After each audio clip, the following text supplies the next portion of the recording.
you can get it started. Recording in progress. Finally, we got recorded. Hi, everyone. Welcome. So we're starting from scratch there, but it's all good. All right, but the most important part, I think, for all of you today is if you do this, you will get started immediately. That's all the installation you take. All right. Paula going to talk about this. Six lines of code. If you remember them today, you can run the first inference. And human memory can memorize no more than 7 digits, I think, before you get scrambling. Right? The first time, I can try, I can give you a number if you can remember, good luck. But this 7 line of code, a 6 line of code, gosh, because we reduce it again, will get you through the entire system. After you do the pip install, you do the runtime, you then load the image. This one is optional. You have your image ready. Initialize the core. You're a programmer, right? You know what I'm talking about, right? Anyone lost? Let me know. Then compile the model. So this model you can download from our repository. We have many of them. We have 300 of them that you can try. You can do like post estimate, detect cat and dogs, detecting Lego if you want. And device name. So guess what else we can do? GPU, right? I talked about GPU. This is it. Switch this. It will automatically switch over. Then this will basically compile the layer, and you get the results by running the model here. This is the inference step. That's it. That will give you everything you need to get your results out.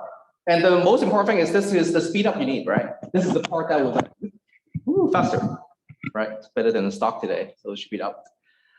All right, so if you have any questions, the first tutorial called 101, I forgot, the Hello World. Hello. Yeah, so 001. yeah, 001, yeah. That is where you can try all this, okay? Demo time. Are we all ready for demo? All right, Paula gonna take over for here, and you're gonna share the screen to the audience. So I can share. I can. You can share. Oh, because you are sharing. Okay. Yep. Okay. So we're taking care of our live audience as well. Yep.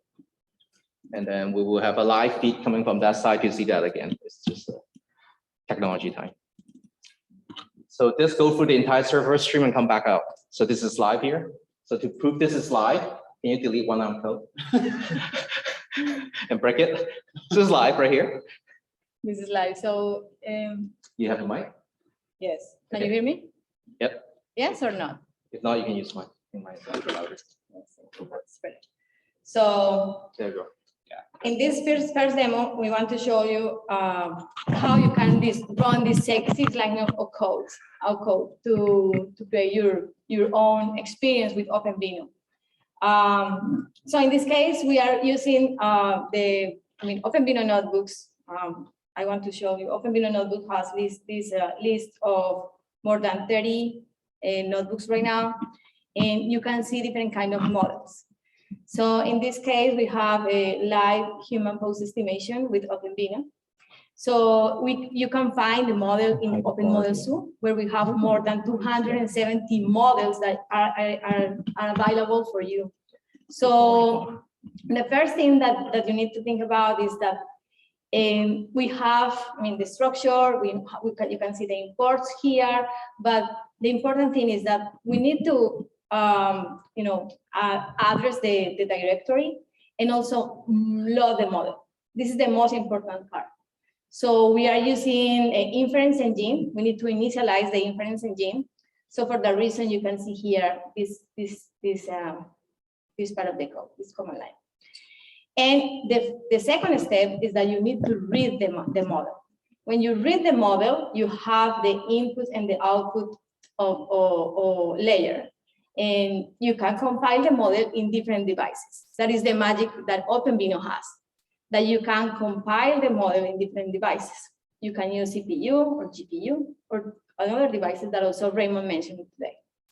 So you can see here how you can get the nodes, and that is important because you need to know the nodes to run the post-processing information with the model. And let's see. The rest that I have here is the post-processing information. What do you need to do with the results that you already have? In this case, we are getting the heat map, and we need to find the poses of the human. So we need to process that heating map. So you can see that it's like a simple thing that in computer vision. So I don't want to go deeply there. So draw the pose overlays, and the main processing is just call the video, open the camera, and you can see this inference live using just the webcam. So we are trying to create with OpenVINO on notebooks, we are trying to create a great tutorial for you.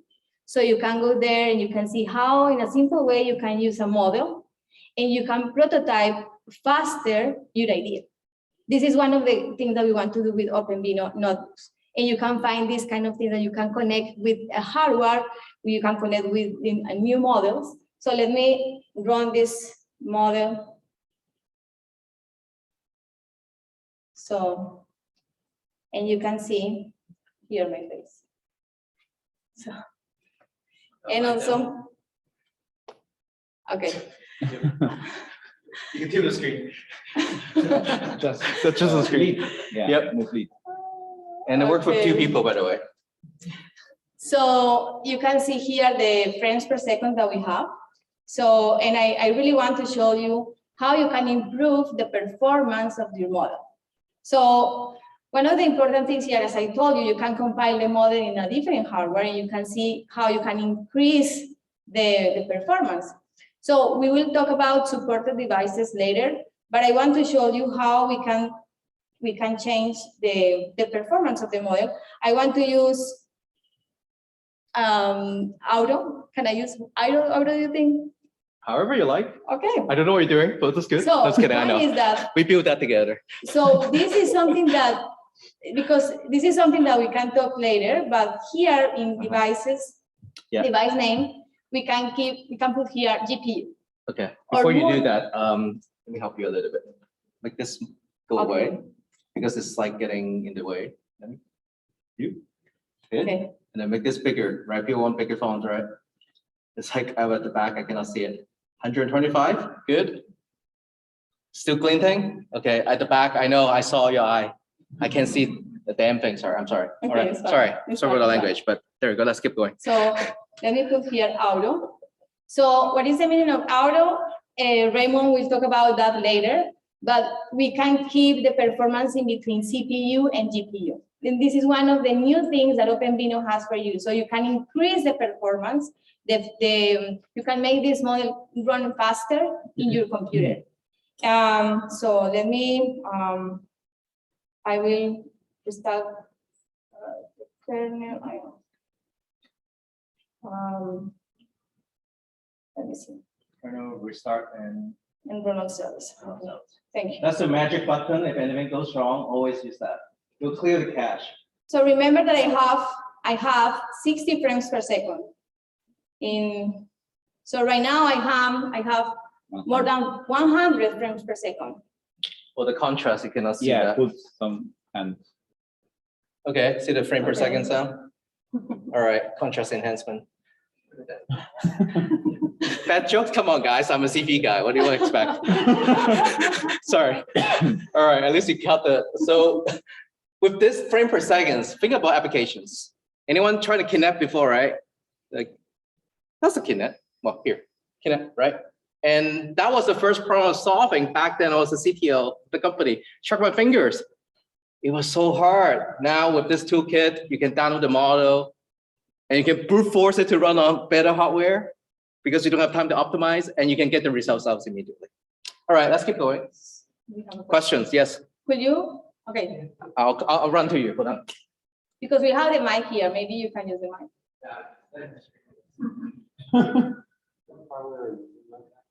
What hardware are we using? Oh.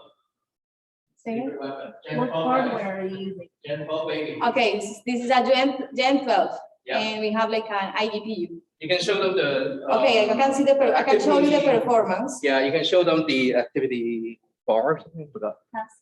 Yeah, yeah, right here. No secret, right? And you can see where I'm not even tapping onto the full performance just now. You can It's run just again. It's just the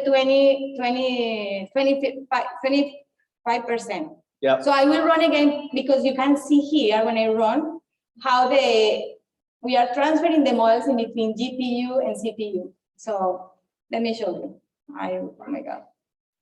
I will stop this and restart all. Yeah. So this is something we'll talk about. It's called an auto plugin. But let's look at the CPU and GPU, what's happening. Okay. You see GPU is still waiting and then kick up, right? We actually handle that delay for you. So when you click that button, inference started, and we just like ramping up the GPU. Once the GPU is like, I'm ready, we switch over. So that helps you on the user experience because most of the time you click that button, load screen, loading. No, you don't want that. So this is what we're doing. And you can see we actually balancing the workload that way too. And in the new release coming up, we have more release coming up. We even have better load balancing. And we can talk about how you can do load balancing on CPU better too. You can have like throughput mode versus latency mode, things like that. But let's not ruin the game yet. We have more to show, okay? Yes. So this is the message that I want to give you right now with this demo. We need to continue with the rest of optimization tools that we have. And so let me continue with the presentation. I will stop my desk and so. All right. So the next topic is, This is you and me. I think this is mine. Yeah. So Switch. there's a question. We have questions? Oh, I have to turn on the mic. Hold on. Is it on? Try tap on it. No. One more time. One more time. Screen. Okay, so when you choose the auto mode, I saw that it was just using the Intel CPU. So whenever you choose auto, it's not going to choose all the hardware, just the Intel hardware, right? That's an extremely good question because it's a plugin architecture, right? So right now our team been choosing the Intel one because we fully support it. But I'll say we can go beyond because we also have ARM, for example, as an open source effort. You can try. We also have that VPU that some like other people maybe actually have a different version with repackaging. So right now the way it works now is first go to CPU because I know your CPU works. You're running your operating system now, so it'll run. Then it will discover the rest of that, let's say the list of hardware. And as I said, it's a hardware kind of like a plugin. So depending on your system, our team can help you to enable the list. And again, it's open source, by the way. Did I tell you enough that it's open source? If you're hungry enough, want to change it, go hack it. And that's what we're doing at Google Summer of Code. We're hacking the whole OpenVINO repository now with students, if you're interested. If you're not students, also feel free to try. All right. Let me continue with this. Let's keep going. Okay. So, it's another way. Sorry. Okay. I told you about the OpenVINO notebooks, and you already have also access to these slides. So you need to maybe download the slides, and you can see here like this green square, and you can access the link in this green square. So you can see like clearly all documentation that we already have in OpenVINO notebooks. And I also invite you. Scan the QR code. Also, you can scan the QR code. So, we invite you also to contribute to our repository. If you see that is interesting for you, that you can contribute with a specific model. So also we have the contribution open for externals. So, we made this. Also, I invite you, if you want to have prizes, to run this demo that I run today. So we have today 5 exercises. So 5 of those you can get prizes. In the other 2 are demonstrations. Yeah, So special prizes. maybe a special prizes for the final. So I invite you to do that. So the next topic, so we have here a break, but maybe we can continue talking. No, break. Yes, do you want to break? Quickly, questions, Q&A. or BioBreak. Yes. So Intel has a accelerator library called math1KLDNN. So does OpenVINO tap into it? And is that how it is passed or? Pretty much the one API. That's exactly what you talk about. Some of that is we are interconnected. I'll say the Intel software. Yes, some of that. Yeah.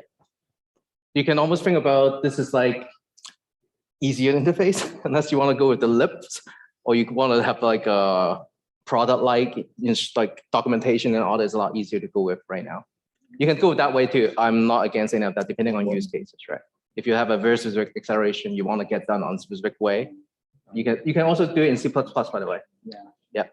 The next topic that we want to talk today is about the optimization tools that we have. Right. This is a pretty important topic. Hard as well. Yes.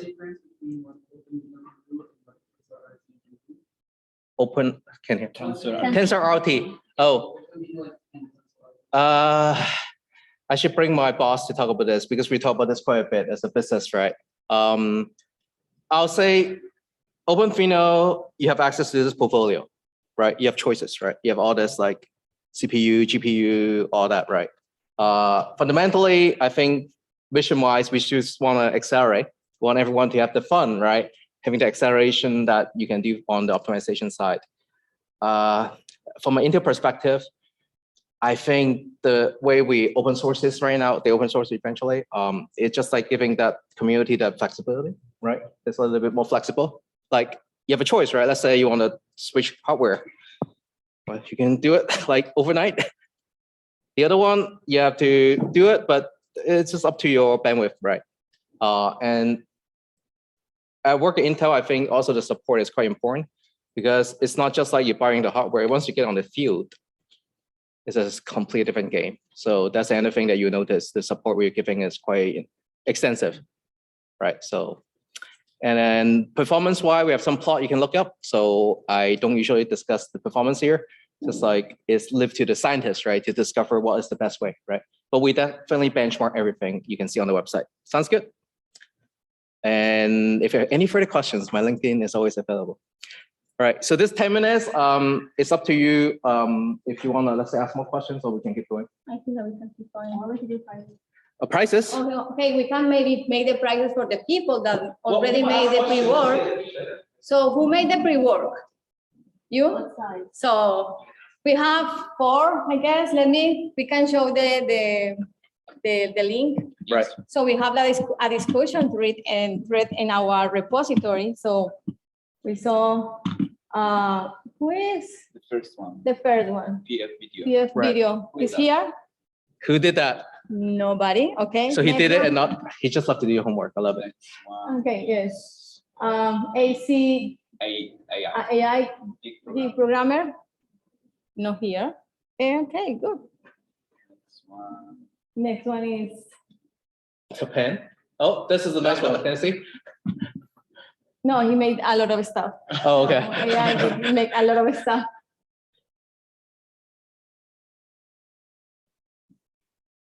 Could be a Okay. virtual From one. here. We have, All right. Well, congratulations. Okay. Enjoy. Yeah. Maybe you can get a great performance with edge devices. next one. Here. You? Yeah. All right. And for people asking questions, I'm going to give a t-shirt as well soon. So don't worry. There's like always a way to get something today. You? Yeah. It's right there. Stephanie. Here. Stephanie. There. Here. They did? It worked? It didn't work? Support. So that's how Intel do it. Support. Yeah, right there. Give 1 second. Once we get this support done. Adrian. And the this- next one. Next The one. next one, yeah. Let's see. Next Who one. did it? You? You? Yeah. Yeah. So thank you. Thank you for making that. So No more. no more. Okay. So I think that I can continue with the tutorial. The next topic is difficult. So who have made anything related with quantization? Okay, you know a lot more than me. So flicker of the. OpenVINO has a great tool. Use Chrome. Chrome, yeah. Don't use that. There's a Firefox. The Chrome. Safari. No. Chrome. Try Chrome. So OpenVINO has a lot of tools that can facilitate, the quantization. So and we are looking to create a faster models that are able to run in small devices at the edge. And this is one of the things that we want to do with optimization. So we have this goal is like you can make your model run faster and take less memory. So when we were talking about optimization tool, we have 3 general optimization tools working with OpenVINO in the OpenVINO ecosystem that we have. But we have more than those optimization tools. If that is not enough for you, we have another tool that I want to talk at the end of the tutorial. So the first and the simplest tool is the model optimizer. When you think about the model optimizer, it's a cross-platform command line tool that you can make the transition in between training and deployment. So you can create optimization using just the command line. And this is just a command line that you can change the precision. So you could have like a native model with your choice framework, and you can change the precision in between float point 32 and float point 16. But also model optimizer is the tool that OpenVINO is using to create the OpenVINO format. And the OpenVINO format the name is intermediate representation. That is the name of the model in OpenVINO. Intermediate representation creates 2 files, one with the architecture of the model, XML, and the another one with the weights of the model, the binary.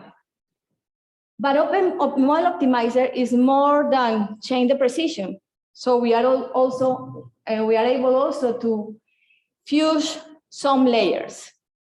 And also we are able to reduce or eliminate some layers, as for example, dropout.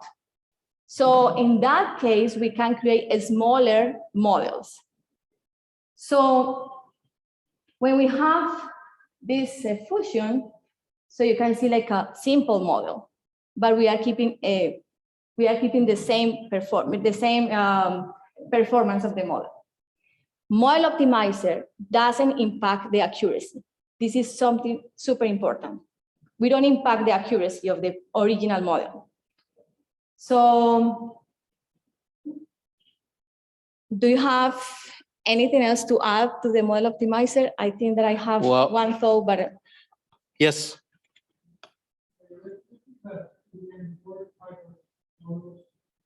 Okay, this is a great question. So we have. What's the question? If we are working with PyTorch.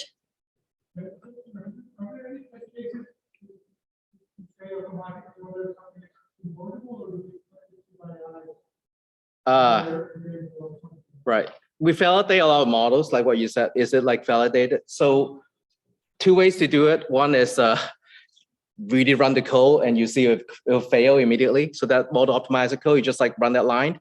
It will show you if which layer is not compatible. The other one is we did our benchmark, right? So we have a repository with 300 model tested. We benchmarked and tested, so you know it guarantee will run. So we'll talk about that in a couple more slides.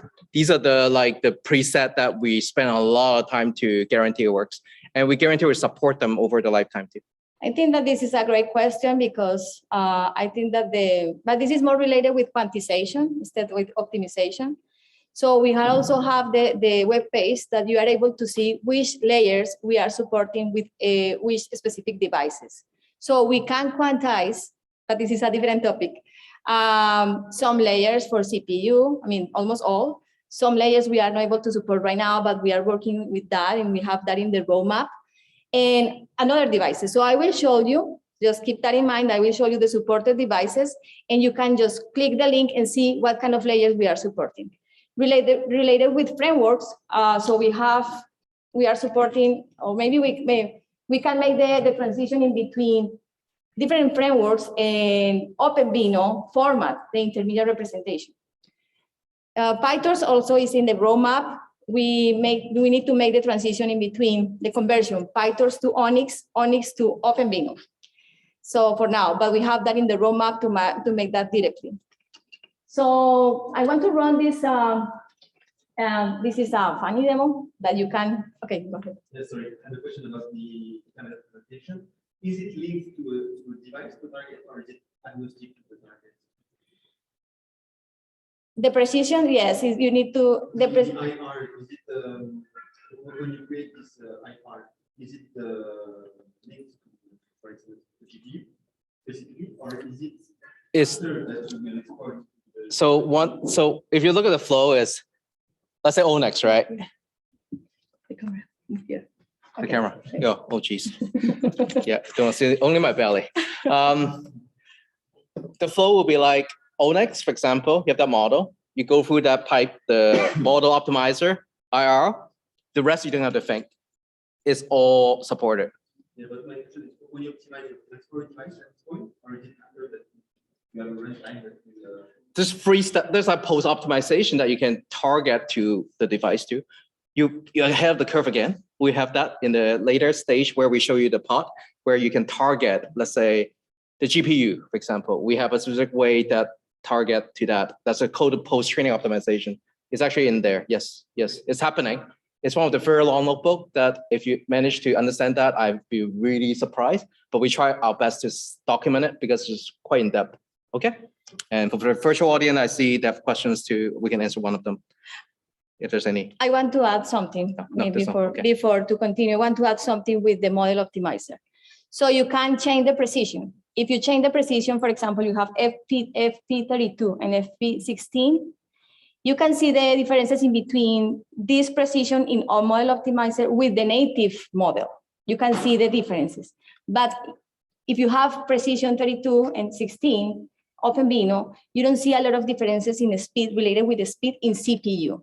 But if you use FP16 in GPU, you can see the difference. So it's much faster, the model if you run in FP16 in GPU. And this is the preference to use, the preference precision to use in GPU, So FP16. to make the life easier, we make a little table, like a support matrix. So then you don't have to guess. I did the guessing before, so we put it together.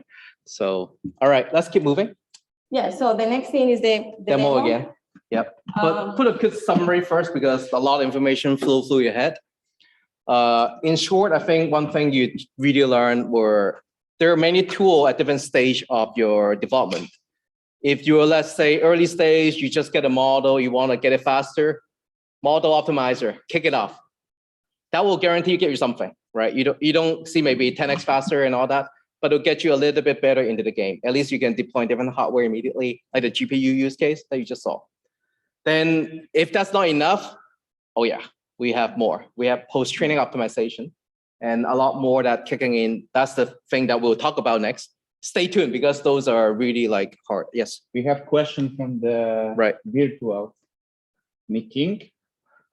Could you confirm that optimization of a model don't affect the accuracy? Accuracy, yes. So the step one, if you stay on the FP32, there's like the same that pipe.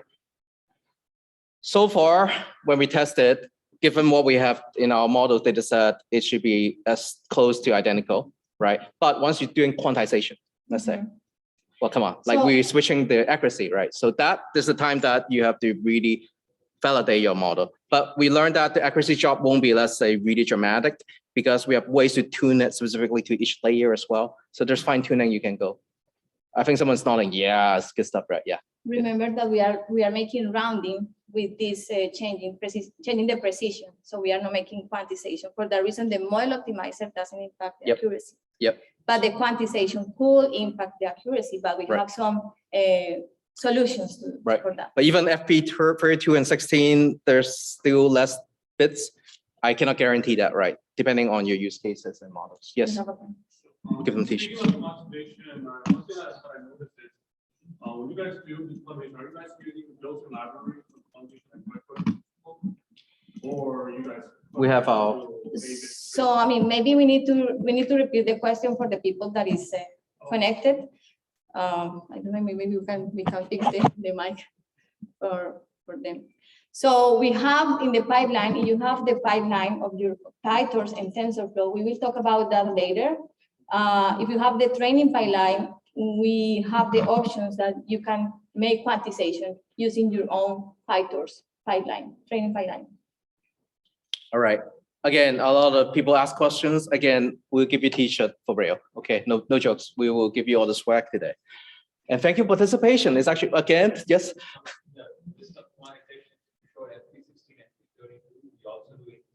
In 8, yes. And then I think people ask about in 4 and all that. I don't know yet. You can try, I think. Yeah. In A is for quantization, and Quantization, also we are supporting 4 bits and binarization also for some models. Yep.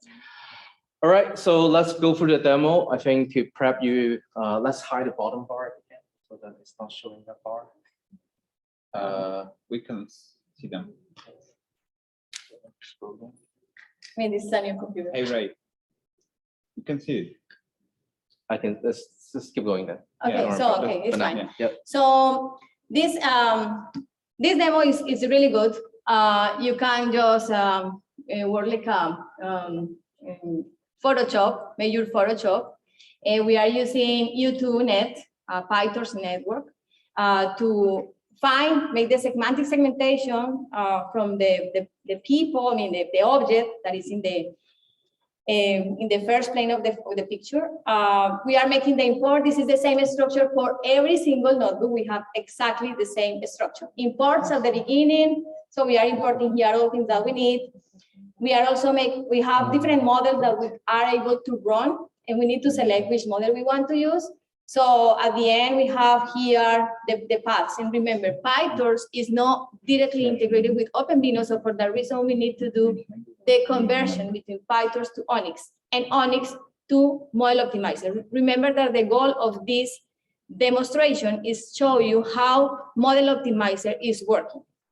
So load the model that is normal. So we have here normal stuff. So using the UNet model. So here, so we need to convert PyTorch U2 to Onyx and intermediate representation. You can see a lot of this IR. Remember that IR is OpenVINO format, intermediate representation, OpenVINO format, XML, and binary file. So, okay, so we are converting here. So here is the cell that I wanted to show you today with this demo. So we are changing the precision of the model that we have in FP32. We are changing to FP16, but also Model Optimizer is managing right now the main values and the standard deviation. So making the pre-processing for you. So you don't need to worry about the pre-processing of the images that you need to put in the model, because Model Optimizer is making that for you. So, and this is a single command line. So let me show you how this is running. I will run all cells and you can see the result. So this one's cool because, you know, you can cut the background out with this one. So now you can bring the dog to China, from here to China. Yeah, so. It's kind of cool. And you can do a lot of memes with this, like a lot of applications behind it. And this actually used extensively in imaging a lot, like medical imaging. You see a lot of people do this for even more serious things. Yeah. So something that I want to show you is the inference time that we have is just 0.37 seconds. And we have 2.65 frames per second. So it's not so bad. So we have a good inference with this, and we are working with a huge image. So this is also something that we can do in our life if we need to make additions. Later we'll show you the benchmark, like the before and after, a little bit better. Like right now, like, 2, what does it mean? Well, you see. Before it's not 2. Also, Even 2 is not easy. Yeah. Also, we invite you if you want to train this notebook, right, with your photos or your ideas and post that in our repository. Just follow the exercise that we have there. Yeah. So you can continue with the presentation. All right. I think a lot of you already saw a lot of hard things. Let's go easy again. Yes, questions? The pre-processing, is that also supported in the Linux or Pre-processing in what sense? Like the I think you just subtract the mean and oh, the pre-processing step. Oh, yeah. So it's just a prepping the neural network have that layer that's like take the input in various size and all that. The pre-processing is just reshaping things to fit. So it's That's- not part of the graph, so it's No, it's just what we do additionally to show you how to use the network, right?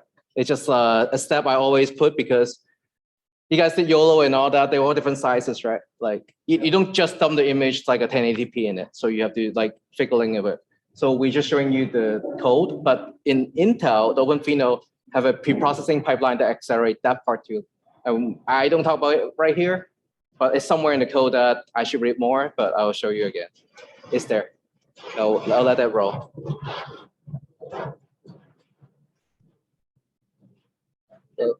There's a train behind me, wait. There's a train behind me. Like, it's still going. Oh, done. All right. Yes. I have a general question about the Yes. For edge devices, is there a way to make not the speed of the latency, but like the RAM usage, put on more small devices? How small? Very small. Better. I would say embedded devices. So just a good example of that is if you look for OpenCV AI kit, one of the company does spatial computing. I keep forgetting the name, Lasonius, then the OP, that's a camera. We actually supporting it, right? Embedded device does all the, I don't have cell phone right now, look it up, they're a partner. We're actually supporting that device. So that smart camera have the GPU in it. And when you're deploying the model, it will load the model to the camera. And the rest is history because it gets accelerated on hardware level there. When you deploy, you don't need the whole code of You will need you some, don't need the framework. it will be like, that one's a bit of a tricky one. So we have a couple partners that like, for example, AD-Link is one of the example. Got you. All right. AD-Link, for example, they have that tiny board before that, like a SoC, everything in one chip, right? That was like 10 watt, and then they have the GPU built in as well, right? So there are many examples of like depending on use cases, and the OP doesn't have an operating system on it, so it's basically it's like a host device where you basically load the network and do the processing. Oh yeah, that'd be nice. Great. All right. I know it's hard to deploy those, so we actually have a lot of examples I can show you. And I actually contribute to the OP repository, one of the tutorial I wrote. I did it, the flower one. It's pretty cool. Stay in touch. I can show you a lot of cool stuff. Sounds good. And get a t-shirt. All right, so for the rest of that, I think, let me wake all of you up. I know it's right after the lunch. It's very tiring, it's hard. So let's talk about this tool a little bit. I'll help you a little bit. So just look. Yep, I'll get back in the camera. Sorry, guys. All right, come on in. Have a seat. So I think this part, I want to tell a story how hard your life will be without this. I try myself. It's a nightmare. Anyone trying to do quantization ever in your life? Anyone? You know how hard that is? Hard because, okay, first, okay, just forget about just like what quantization is. You know rounding error can kill your bank if you want to do it wrong? Missed by 0.111 somewhere. It will never find a bug, but it will show up in your final model in some weird way, and you will never find it. Same thing for, let's say you're doing optimization, you parallelize your work, race condition, flipping bits, you're in hell. I'm sorry, that's the word. When you're coding on those, That's why this kind of like tool and steps is like oftentimes as a developer is a go-to, right? When, let's say we propose this tool, again, you always think about this is like, you already have a data set. You already did all the work, right? Remember my dinosaur problem? Actually, Stu was not here. I talked about dinosaur problem. I'm trying to find bones from a desert, basically. Oftentimes, we will have a data set. Okay, and all that, right? But the problem I'm dealing with right now is that's still like, I remember I say I have a PyTorch model, I run through the model optimization. It's great. It gives me some speed up. If I want to go further, I have to optimize based on the data set because I have to ensure I don't drop the accuracy wrongly. And that's a tool it's great for. When you're doing this optimization tool, we have accuracy aware compensation. Now, what does it mean? In a fancy term is try your best not to trim it too hard, right? Because quantization means, for example, you have a number that's like, let's say 1 million with some precision in there. And we try our best not to mess around with certain layers. You can define which layers like they're sensitive to the output, and we try to optimize it around those. And you don't have to do it. That's the good news. That's why we build tools, because a lot of customers come back to us like, can you do this faster? Without engineering effort, like, it's impossible, right? You have to read all the source code. So this is like a set of tools that you end up with the quantized model with the FP32. And this tool set, you can just configure this. For most of you, it's unlikely you will have to face this problem, but if you learn it, it will look so sexy so good on your resume. Why? This is the holy part that actually you save a lot of computation, because a lot of your hardware, regardless like what hardware you get, this is always faster, right? You have like, you can use different kind of pipeline acceleration techniques, right? Because fundamentally you have less to compute, and your hardware is always faster to compute this than floating point. Depending on your hardware again, if your hardware has absolute no like compute unit for integers. So I wrote this demo a long time ago. So I gotta show you everything I've done. This demo is from TensorFlow back the old days. So I wrote this about 2 years ago. Anyone did TensorFlow demo ever? The tutorial? Yes, right? Tutorials? That's the first tutorial you ever learned. That's when you pick up machine learning. That's the first one. This is the one that people always like, the flower demo. If you ever go to a conference, it's like flower demo. It's like, why? Well, that's why.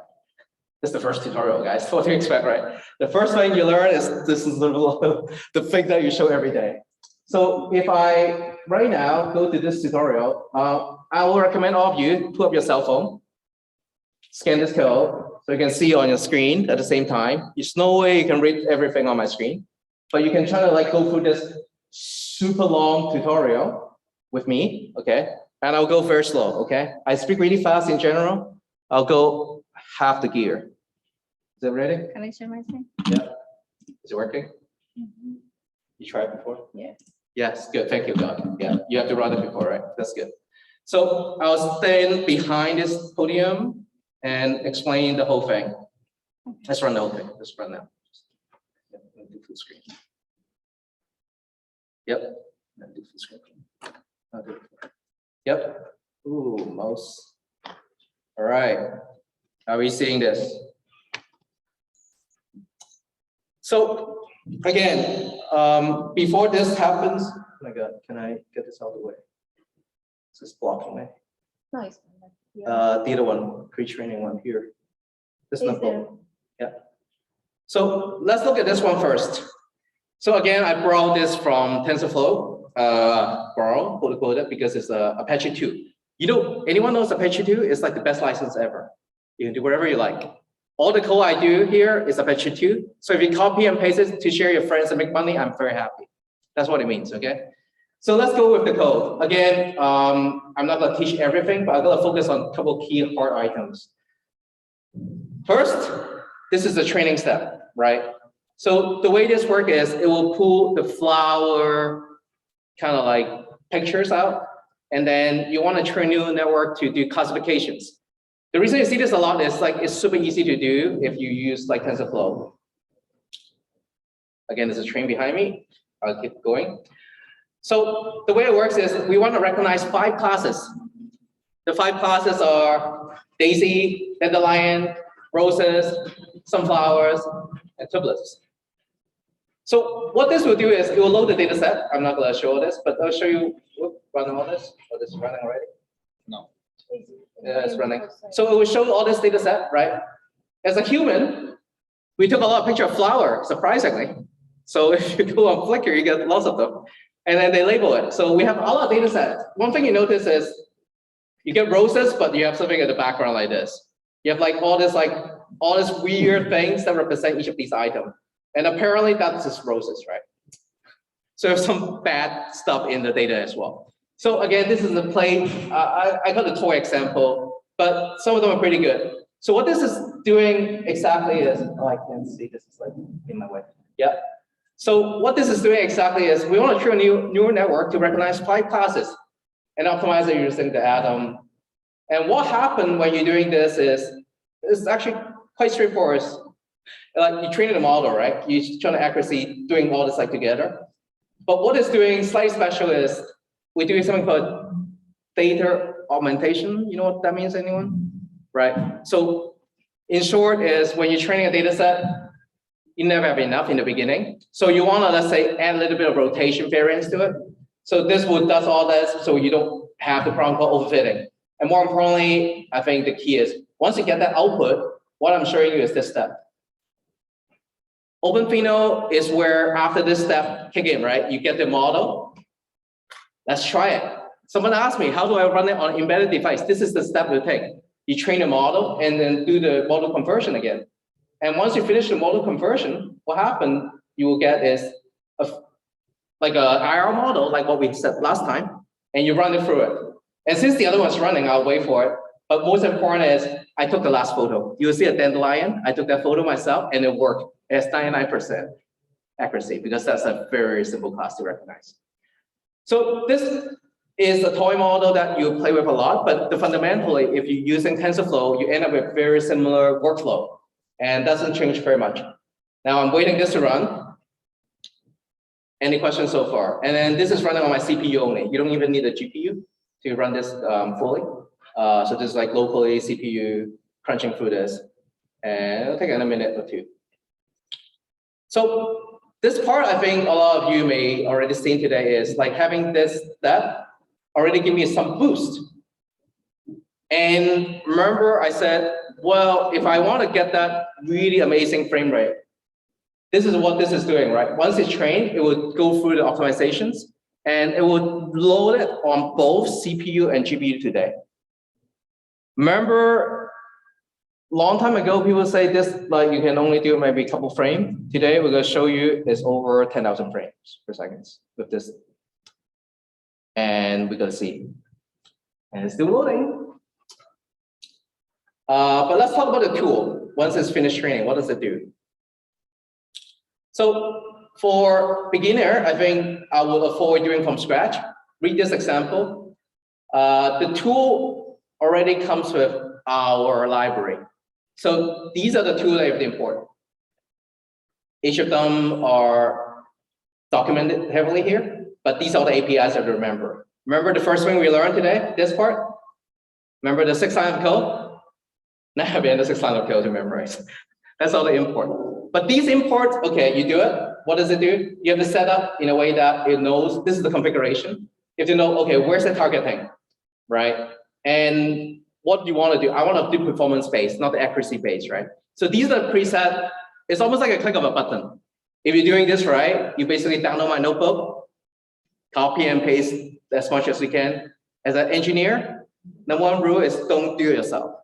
Copy and paste. Go on Stack Overflow, right? You don't want to do yourself, right? And then after you have this, let me show you.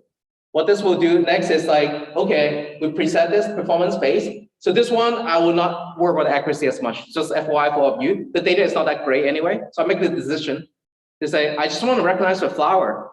My use case may be on my Valentine's days well, not Valentine's. And then first, for my wife, I can just get married. I keep remembering that just last month. So if I want to say, do a surprise to my wife, maybe say, okay, here's a flower. Here's a door, smart door. pull up this flower, unlock something for her. I can build a demo like this immediately, right? It's like for fun stuff, okay? But let's see what happens when this keep running. And one question people ask is, does it take a long time to do post-training optimizations? Answer is not that bad. Not as bad as training. That's why we do this a lot. You don't want to retrain your model. And let's see what will happen when we run this. I want to show you the optimization. Like this is all the steps. Well, I want to show you the results and go back to the steps because I think it's finished loading. That's the picture I took. So this neural network able to recognize my flower with quite good confidence. And I'll show you the before and after as well. Like even with bit like FP32, it doesn't affect the accuracy as much because of my use case is a little bit simple classifying. But let's look at the speed, what happened. So right now, I'm gonna show you, this is on my computer. I have my CPU and GPU. By the way, this GPU is amazing. If anyone ever tried this, you have to try it. It's almost like, it's like you have extra pair of CPUs, right? Everything together. And if I'm running this just for the CPU, I'm getting 2000 frames per second. I do it again, quantize 5000. It's like free lunch, close to, with some performance drop, performance like accuracy drop. But if you're doing this with CPU and GPU, with quantize 10,000 frames per second. What did we just discover? We discovered a tool that will save your life when you have a demo tomorrow. Because now you don't have to retrain your model. You just have to pipe it through this. Very likely you will get a good outcome for your test use cases. Again, take a sort of grain of salt. Make sure that you test your accuracy, benchmark it, make sure you don't doing something wrong. But with this tool, I think the bring home message for all of you is the reason your inference code is slow on CPU were it was not optimized. And this is how you do a couple lines of code using this tool. You can get like a lot better performance out the box immediately. And if you compare this to the original one, is barely 2000 frames per second. My case is close, right there. And this is a very much like my recommendation tool for a lot of you, because I'm not the only one showing you this, because we have customers using this for smart city use cases. Because it matters once you have the box in the box. You don't have access to huge cloud resource. You want to deploy it. For example, I have a use case from one of our partners. Guess what they're doing? Anyone go to shopping mall? Yes. They have camera. We know. You know why they have camera? They want to know where you're doing, and there's security reason, right? One of our partner, what they did is take the infrastructure. They put the tiny, well, I'll say the mobile processor we have, like one of the i5, i7, right, the Tiger Lake back then, and put it into the box and run these detection. Back then, maybe they only get 5 frames per second, something like that. For tracking people, it's not that great, right? You may drop out, you have like maybe some problems because you want to make sure that you're tracking correctly. So you can kind of predict the traffic flow. Why is it important? Because in, let's say, shopping mall, the rent is different, right? It's like you have like the top floor and the bottom floor in a high-rise building, different costs, right? They actually can predict the flow of your customer, and so then you can really adjust like promotions or making things better for the user experience. And then by doing this kind of acceleration, guess what? They have such a small device. You don't need a huge machine, and you can deploy on the edge. And that's exactly where the value I think you all have to think about. Like doing something code-coded, even post-training, you still can get performance that's fulfill your use cases. And of course, I'm talking about human tracking as a slightly oversimplified, but even your very complicated thing with, I work with GE healthcare. You guys heard about healthcare system, GE? I hope you don't have to do X-ray and all that in your life, but I think you should do health check. We're getting old. But the machines they have there actually is our partner. They also have used some of that quantization work that you're seeing today. And today we're going to show you a little bit of that. Paul is going to show you an example of something extremely serious. I hope none of you get kidney stone in your life, okay? It's the most painful pain ever. But we're gonna show you CAT scan. Is it CAT scan or yeah? Computational, yes. Yeah, so it'll scan and show you how to do segmentation, right? It's coming up. But go back to this, I'll go through the code a little bit. Again, you know the why. I gotta walk through the code again. I'm sorry, guys. Like, this is a technical conference, so can I do the 5 steps? Can we all help me finish this quickly together? Step 1, load the model, okay? Step 2, initialize the data loader. What does it mean? Follow the code. But number 3, I think this is very important. If you want to do it with accuracy, like people ask me, do I drop all the accuracy? Switch this flag correctly, so you're not killing yourself there. Now the next step, just initialize the engine, create a pipeline, and execute it. And this doesn't take a long time. Like, it didn't take as long as the training just now, right? The post-training step is really fast, actually, in general. And then next step is, of course, compress your model and save it. And what you have now is, instead of the FP32 model, you have the in8 model that you can use. So in terms of workflow, again, data set you have and all that, what you need to do is create this pipe, drop the model in, get the in8, run the inference engine the same way, just switch out the model. I didn't change anything. The code is identical as FP32. You're just switching out your model with the in8 one. And that's all the code you have to remember to run this. And the rest of the setup you can copy and paste from this. Make sense so far, everyone? Okay, it's not too bad. And the rest you don't have to read. Like, you don't have to read like extensively. But this chunk, read it carefully. This is the most important part of this tutorial. And if you want to watch more tutorial, I'm doing a workshop again in about 2 weeks, as I said. So I'll talk about this again. Questions?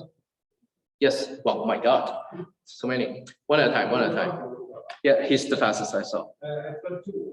Yeah. The first one is you said before, very likely to get some optimization, right? Can you name the case where this is going to get happening? I can. I have the country. So you said before, Yes. that's very likely to optimization. Yes. Maybe the situation with this is This is one question. Yes. The second question is, you said that the processing, the pipeline, the extra optimization that you're doing is fast. It's not going to take any time. So do you have baselines? Can you tell us more about how long it's going to take? To the optimization training stuff, right? Can you repeat the question? Yep. Oops. Oh my God, this one's loud. 2 questions. One is like, when I run the model optimizer, is it guaranteed that it will be faster? Can it be like a, oh my God case, it get worse? Second question were, how long is the long, right? I just ran it, by the way. That's how long, by the way. That's the short answer. I just ran it live. It a couple minutes. The whole post-training optimization step is minutes. The training step, I'll actually train a model from scratch. So again, let me clarify what just happened. I took the model from the internet. I trained the model from scratch just now. It took forever because I trained from scratch, right? But after training, I have that model. I go through the optimization tool. That takes less than a minute, the entire thing. So a minute, I think we can afford that in general, right? We're talking about minutes, not days, okay? And that's the answer of that. The first part is the case of where it will be slower. Benchmark-wise, usually we start with 1x, 1 point something x. I haven't seen a benchmark that's 0 point something, but it's possible if you do something wrong. Maybe it's like the overhead versus, because usually the x is compared to TensorFlow runtime versus OpenVINO runtime, right? If you do it wrong, maybe in some way, maybe, possibly, like I shouldn't be guaranteed everything is perfect in this world. You're a developer, right? How many times people do stupid things, including myself? I do it, right? So that part, like I would say, extremely unlikely it will be slower. Otherwise, we won't be shipping it today, right? On par, very likely, worst case. I would say worst case.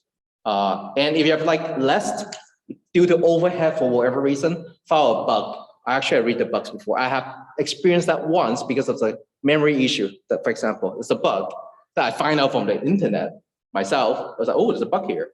Like I was like before, right? Then that is the situation. Sounds good? And yeah, it happened once, but we fixed it. All right, questions? One at a time. Oh my God, you're awesome people. One at a time. Sorry, I gotta go left or right. Is it okay? I remember your face. Yes. So my question is, from what I could understand from the presentation, I'm talking about 8-bit conversation. but also you mentioned before binary and quantization maybe That is with another tool. with another. Yes. And no sub-byte quantization. Because in some, let's say, architectural extensions like now, there is support for 2, 4, 8 bit instructions. I know what you're talking about. Yeah. Those are two places the question you make because in some cases when you need to mix precision and quantization, those get a non-linear kind of latency profile. Yes. Sometimes you use like 4-bit, 8-bit. Yeah, exactly. 4A, I talk about that. Yeah. Faster than 2-bit, 4-bit, for example. Yes. Right. So my question is, you limit yourself to 8-bit, and you have this possibility of doing this quantization aware. I was going through the forum from Intel. So by the way, if you all have like really hard question that I don't know, like my brain is only this big, right? So I have an bigger brain called Intel support. I gotta keep saying it for a good reason. I read the thread on that. If you don't mind, search for me. We talk about the info support at one point, like what you said, the mix beyond like either binary or innate or in between, right? There's a thread talk about this because TensorRT I think is doing, I forgot, like something like competitor was doing it. We talk about that problem. Let me follow up with you exactly on that. I don't have an answer in my head immediately. I don't want to say it wrong. That's my answer, right? But that means he's really smart. He knows those like really edge cases, which as a developer, you should be aware of. There's no, yep. I'll get back to you. Is it okay? Great. Yep. So this post-optimizer tool is part of the standard OpenVINO. Yes, yes. So you don't need to reinstall everything. So we have the package for the notebooks, I'll say, for the notebooks, okay? The notebooks have all the requirement dot. We can show the requirement dot. I'll show you all the packages we install, right? On the OpenVINO itself, to do a dip install with their dependent. Exactly. That's fine. I'll show you the magic. That part, I didn't sleep for weeks, guys. I'll show you what makes me no sleep is dependence is hell. That's literally word by word. That's what you'll get into. And I have a solution. That's why you're here. I'll show you right now. And then I'll show you, yes, one at a time. Sorry, I'm so sorry. 1 second. Yep. Yep. And then we can use the mic here. I think it's working now. Yeah. Yeah.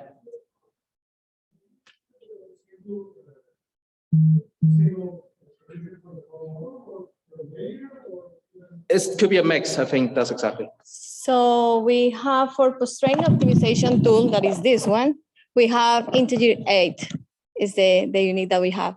For the next tool that we will talk about, we have a mix and we can select 4 bits, 8 bits, or also select the binarization. That is not working for all architectures, just for some of those. So, yeah. But this is not for post. So we have 2 different tools. So the next one is the neural network compression framework, NNCF. That's exactly that.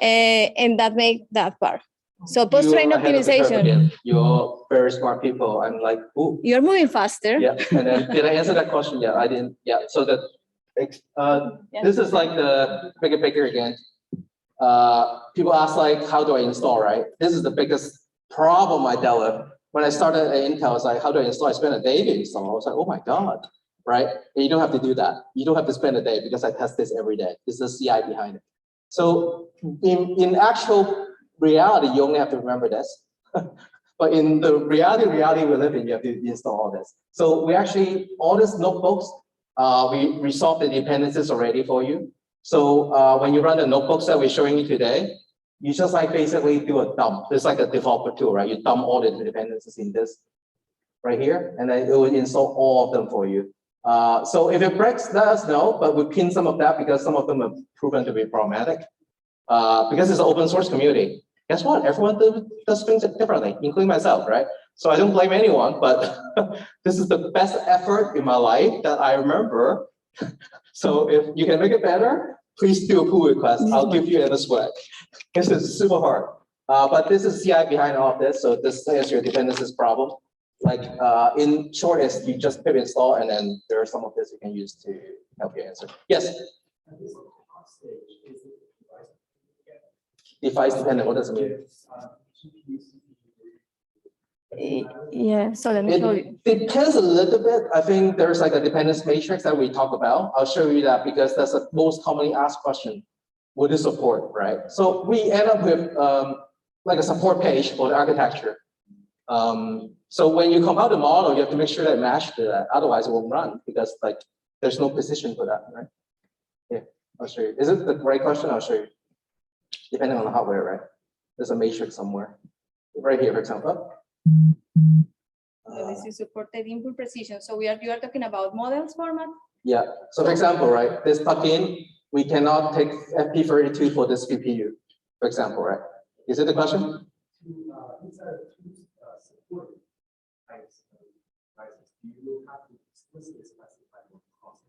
The layer? One single format, it will run, yeah, exactly. It's one single format, it should run with different plugin. But the format of the model has to match at least like this. If it's 32, it will not run on here. Does it make sense?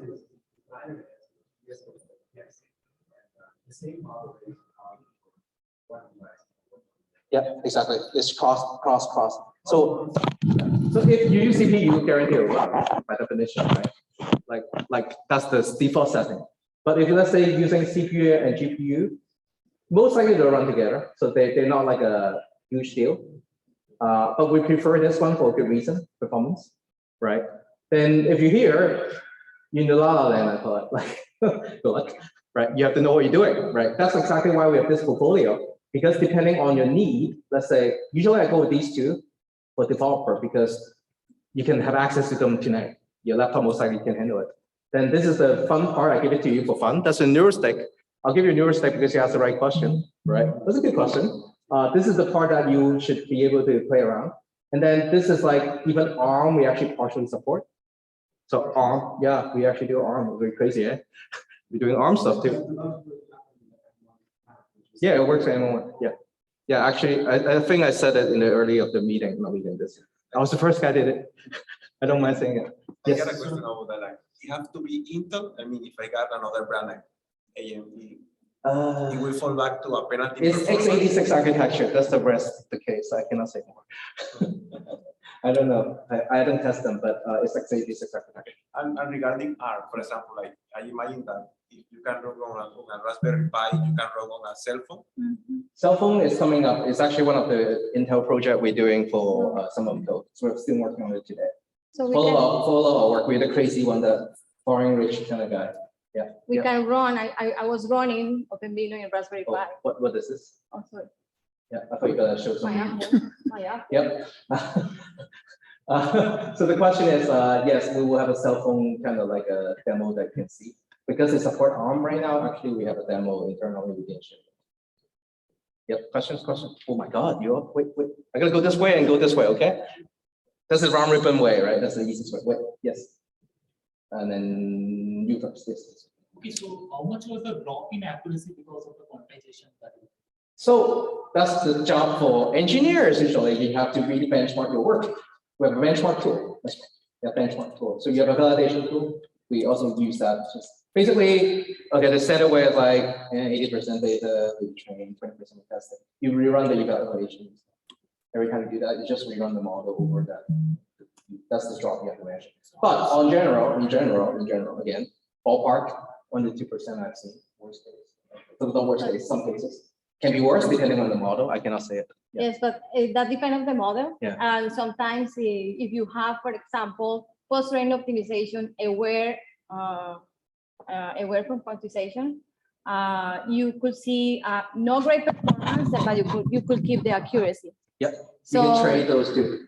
But quantization you can improve and learn your model with a good quantization with the next tool that is a neural network compression framework. Yeah, we will talk about that. Yeah. But you could see drop of accuracy in post-train optimization tool. If the drop is very high, so what is the next step? So the next step is use an NNCF.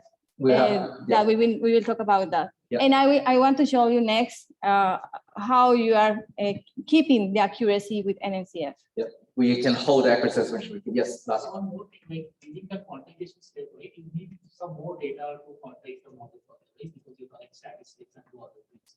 So what is that? So post-train optimization tool has you need data set just to make the validation, but NNCF, if you have the pipeline of the training, you should need new data. So you need new data to get the, Any random data or it should have some. could be new data. So it can be any random data, they randomly downloaded images from internet. I'm not sure about that question. That's like open-ended. Can I do random things? I don't know. I will try. I But don't we know. should talk more because I have more questions. Okay. Next, yes. Yeah, speaking of quantification, so we know when we convert for example, the grades from the full precision distribution to the digitized distribution, you're gonna have some scaling factor as the connection, right? You have the integer value only for the convolution, Right. and after the convolution multiplied by 5% scaling factor. But my question is, in the current architecture, in the hardware, what you guys did to support those kind of acquisition scaling? For example, if you run the TensorFlow or PyTorch-based formation pipeline, at the end, you will have the scaling factor contract, which has a fiction, right? So 100. Should get an answer for you. I think extremely detailed question. So Did everyone here? So we have also in the same web page what kind of layers we are supporting for every single quantization. So, and I have one example that we want to show you next, that maybe some layers are not supported by GPU, for example, so we are not able to quantize in GPU, but we can ignore that and just quantize the rest of the network. And in short, I think, yeah, what's behind the scene? So it's more like a 5% integer, or because it is time sensitive for those things. Yes. But as you can see here, we have a lot of support for CPU and a lot of support for GPU. Almost all layers are supported. But I really wanted, we really We wanted should follow to, up on this one. yes, It's a we lot really harder. wanted to show I know you what that- he's asking, but yeah, it's in short answer is, let me get back to you with the engineer almost. Like I actually have an engineering team. That's why we make connection, guys. I'm not the only engineer in Intel. And I would like to know your name again and then come and talk to me. I'll point you to the right person behind it. Because we have about a couple hundred people working on this, by the way, not me, hundreds, not me. Like, so there's a lot of interesting things. I would like to answer that. Yes. Sorry, I gotta go for the back because I almost missed you. Yes. I just had a quick try to run and mention for M12, you need to recompile an x86 before you can use Rosetta 2. Can you bypass that requirement by using the VDA? Using the Apple M2, I hear just some of it. Yeah. M1. M1. M1. Yeah. You've got to use Rosetta 2. Yeah, Rosetta 2, that's right. You've got to rebuild on the x86 to do it. Can you bypass that hardware requirement by using VDA? I did both. Yes. So this is a good question. So again, okay, I'll just say it because I did it. It's not a supportive thing. It's for the open source fund. Okay. It's fun, right? When you build something cool. You go to GitHub, you download the source code, right? So there are ways that you can compile in ARM or in the x86, right? And then there are two different build files. So what I did is I did two different trials. One is the x86 using Rosetta 2. You just treat it like x86 the entire way. And guess what? There's something that won't work. Instruction set. The AVX 512, it doesn't support. So you have to disable those kind of instruction set to make it compile. The nice thing about that is when we compile the code, we can actually disable some of the instruction sets. So that's a trick to get it running on Rosetta 2. You're basically emulating the whole x86 environment. You have to download from the source though. Now on this right side is the ARM architecture. You can use the ARM plugin. Go for it. Try to get it compiled. You'll be one of the first again. I did it by using Docker, so I avoid the whole craziness, right? So you can either work natively with the terminal, go try and compile it, or use a Docker to emulate that Ubuntu in ARM and compile that way. That works pretty well. And then once you have that, that is a plugin architecture. So basically now OpenVINO, you can, let's say you have no CPU device, right? It's kind of funny. You can compile the whole thing and CPU is not supported. It still works. You can just like point it at the VPU as a plugin and you still run the code as it, but when it runs the inference, it will point to that and go through the rest. And I think I recommend you also buy the Intel Gen 12 as a solution. It will save you a lot of headaches. And it is for fun, right? Okay, back to you. Is it okay? Good answer, hopefully? I try everything. It's not easy. Yes. So is there any graph about optimization versus power consumption? Yes, we have the whole benchmark. I'll show you the benchmark a little bit, how it works. So if you go to documentations, there should be performance numbers somewhere. Well, that's the benchmark tool, but we have a benchmark somewhere. Where is it? Let me find it. We can come back to the. Yeah. Well, I'll show you. We'll show you the whole list of, let's say, power. Basically, we did two math. It's actually a very useful math. First math is, well, FPS, you know, like how fast, right? But more important is like gigaflop per seconds, like the actual, you know, crunching.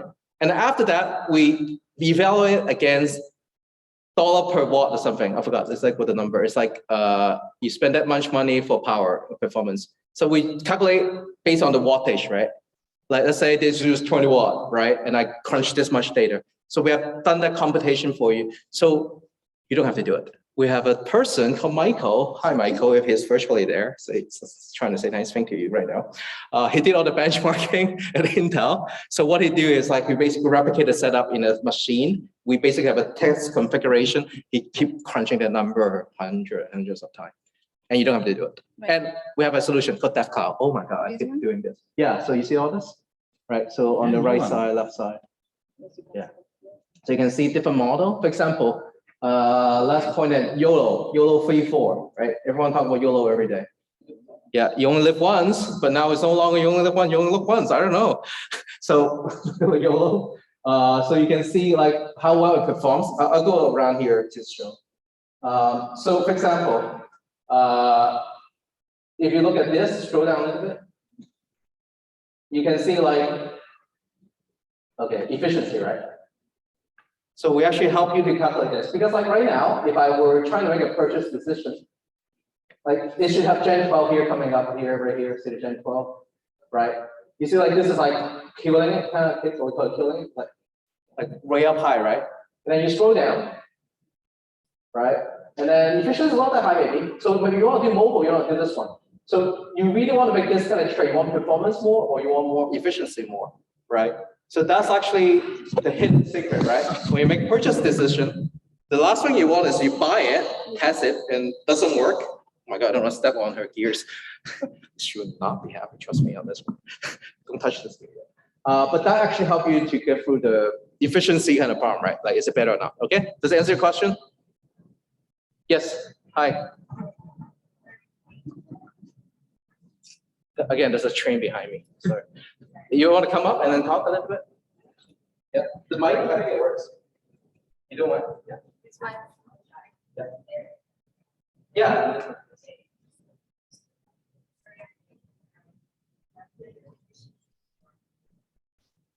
Yes. Yes.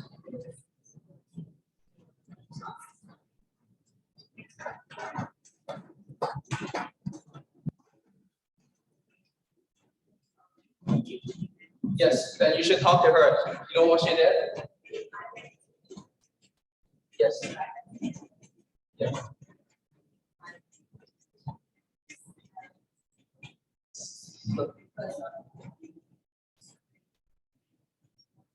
So let me repeat the question for you, is that okay? So I don't know what you do exactly, but you want to deploy something in the forest or somewhere remote that you want to have high efficiency. You don't want to carry a big car battery to power your computers, right? And then how do I make these kind of decision choices when it comes to what we're doing? Well, Paula has a lot of experience. Why? You may not be here in the early time. She deployed system on the field for coffee, for farmers, right? You work with a lot of farmers in the past. How do you make purchase decision? So the important thing here is a balance in between low cost and efficiency. So maybe you could keep something imperfect, I mean, no high precision stuff, but something that is easy to implement in a Raspberry Pi or just a single board that you can just run the model there. So you don't need to use a BPU itself. If you use a BPU, you can keep a better performance, but the low cost maybe is out of the box with that.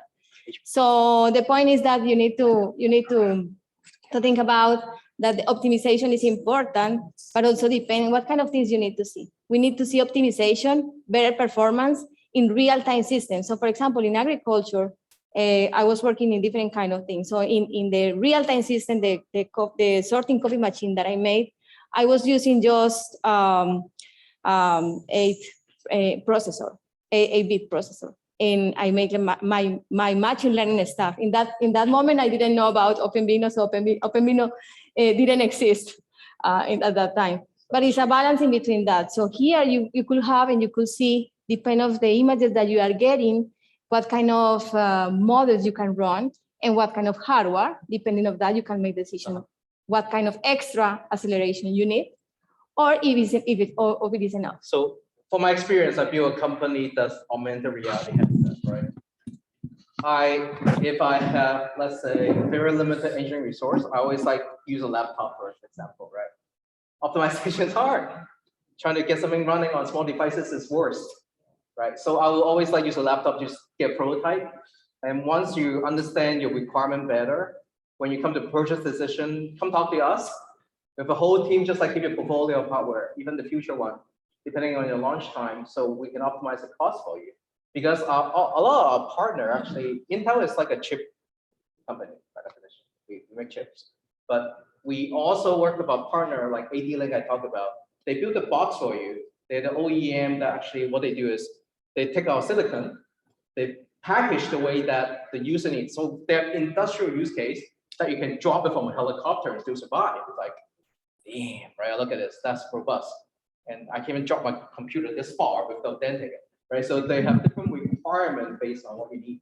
For your use case, if I would recommend start with the laptop processor like the Titlex, because it's extremely high efficiency.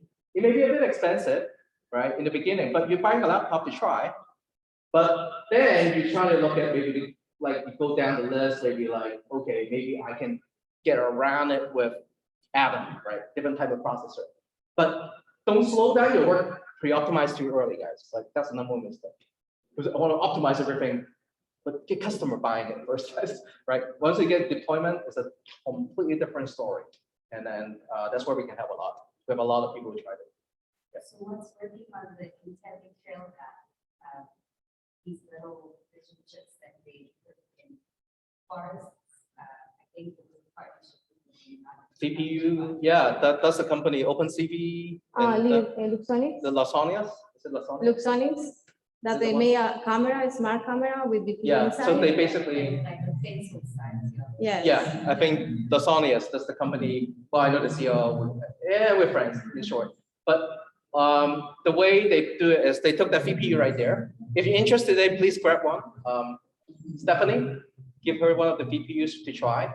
That's the exact one. Again, when you ask good questions, it's all yours. Like swag is for you. Okay. No. So take one and then try it. So that one is basically what's built into those cameras today. So they have this kind of embedded device system, right? So in short, there's a lot of options. What questions? I'm sorry, I have to keep moving on. I want to add something extra. Right. So that is important that you know that. So for example, OpenVINO is running in ARM, but the performance is much better in Intel hardware. So that is the point. If you are looking for some board that is maybe board Intel inside, is much better. And also if you have the hardware acceleration, it's much better. Right. So we are about to take a break. Any last questions? Okay, two last one, then we will take a small break because I need about 5 minutes. Yes, please. Hi. Hi, so I have two questions. First, I'm not sure what you mean by optimization, but I'm just guessing. Yes. Moving some of the coordination layers. That's one. Yes, in the early slides. Yes. Yes, we've done that too. I was involved in project for mobile. Yes. We noticed that after optimization, we mainly regain some of the performance that were lost. Yes. So, do you consider such retraining after optimization? And then we have the it's coming up in the next session. So Yes. it's a good prep for, this is not the magic bullet only. We have, let's say, what we try to propose today, the plot is don't miss out. That's step one. Try before you invest your time more. Like see if that will solve your problem. If not, we have another tool called NNCF. Memorize it. I know it's a lot to memorize it, but that one is where we go back to the basic form. The moment you start training, let's think about optimization, right? So my go-to story again, try model optimizer, brain free, You just make it work, get some acceleration, you see immediately. Step 2, pod, right? Trying to quantize your model, make sure you can, trying to grab all the benefit you can get by doing like what you just talked about, some of that pruning, some of that will give you something. Then if that's not enough, welcome to the last game. If that's still not enough, we have brute force, we have still more. Then I'm done. If you cannot get it enough, we have to keep talking about your hardware. Oh no, we have new hardware coming up. I didn't talk about it. Yeah, we have Xeon processor. Pretty good. Yes.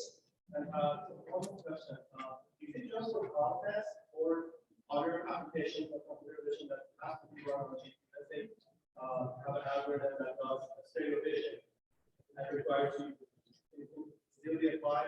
I don't see the problem. Like we even support NLP. We have like Oh, yeah. real-time series. Like it's like almost like less of that issue. Like 6 years ago, maybe that was okay. We should talk and show you more of that. I think the bit of the introduction that you missed, then we'll get back to you. All right, we need a break. We need to go to the bathroom.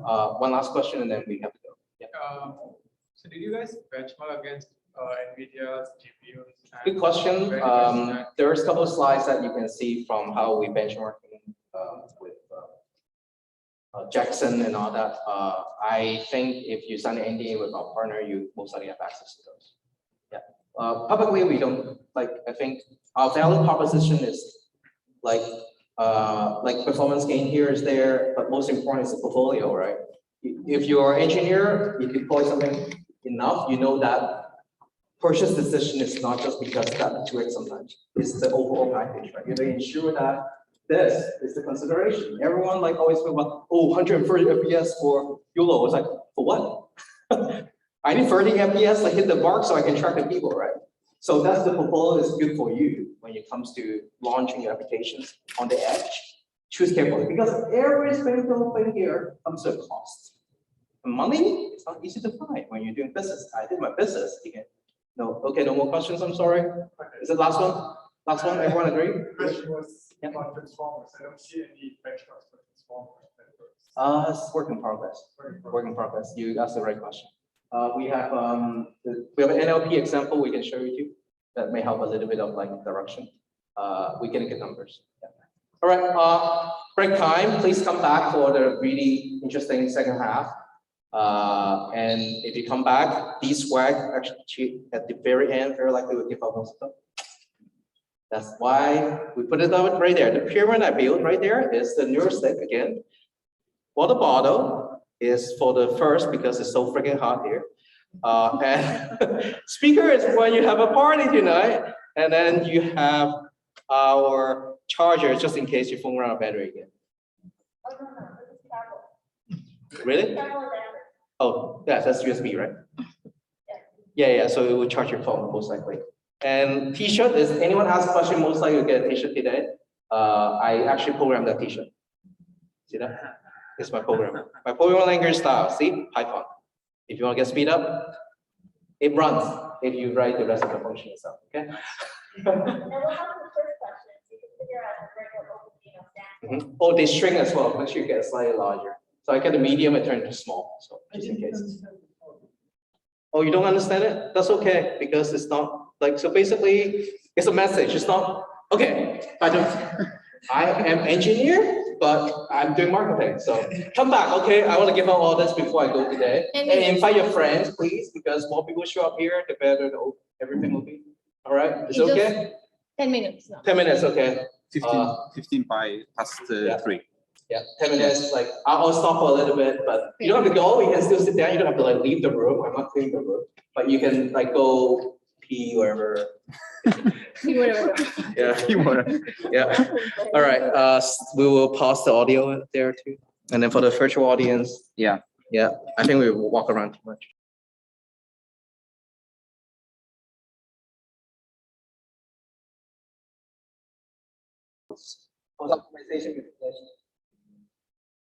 Yeah, here's something. It's recording again. Oh, we're recording again. Hi, welcome. I gotta be nicer. Oh my God, need my job. All right, let's get going. So the NSCF is the Neural Network Compression Framework. This is the part that I gotta bring my expert again, Paula. No, just kidding. Right. we'll have a lot of expertise behind it that will talk about this. This demo is quite intriguing because when I read this, I thought this is impossible. And once I see the tool, I was like, not bad. But once I finish reading it, it's pretty repeatable. Repeatable means like you can try this out. We have like toolkits around it, you can try it. To start, I'll say, I'll conceptually talk about this, why you need it. Some people ask me like, why you do post-training only? Like, why don't we start optimizing your network since day one when it started, right? Of course, Intel thought about it too, in many ways. So some of the engineer behind the work, they put together the toolkits. Is it easy to use? No. But is it usable? Yes. So that's why today we're going to give you the easier to use version that we put together for the audience. So this is brand new. You can look at the GitHub commit. It was done, what, yesterday night? Yes.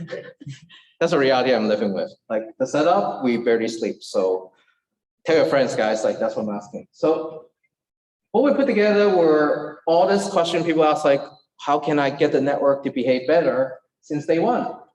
By putting this mixed precision quantization, people ask, putting in the pruning early, and making sure that you quantize, like emphasizing your network so that they're quantizable, right? And I don't know how to do this perfectly. Again, I use tool. I'm not the engineer inventing this from scratch. So this tool will help you at least that when you're training your network, making sure that your post-training optimization can be most effective.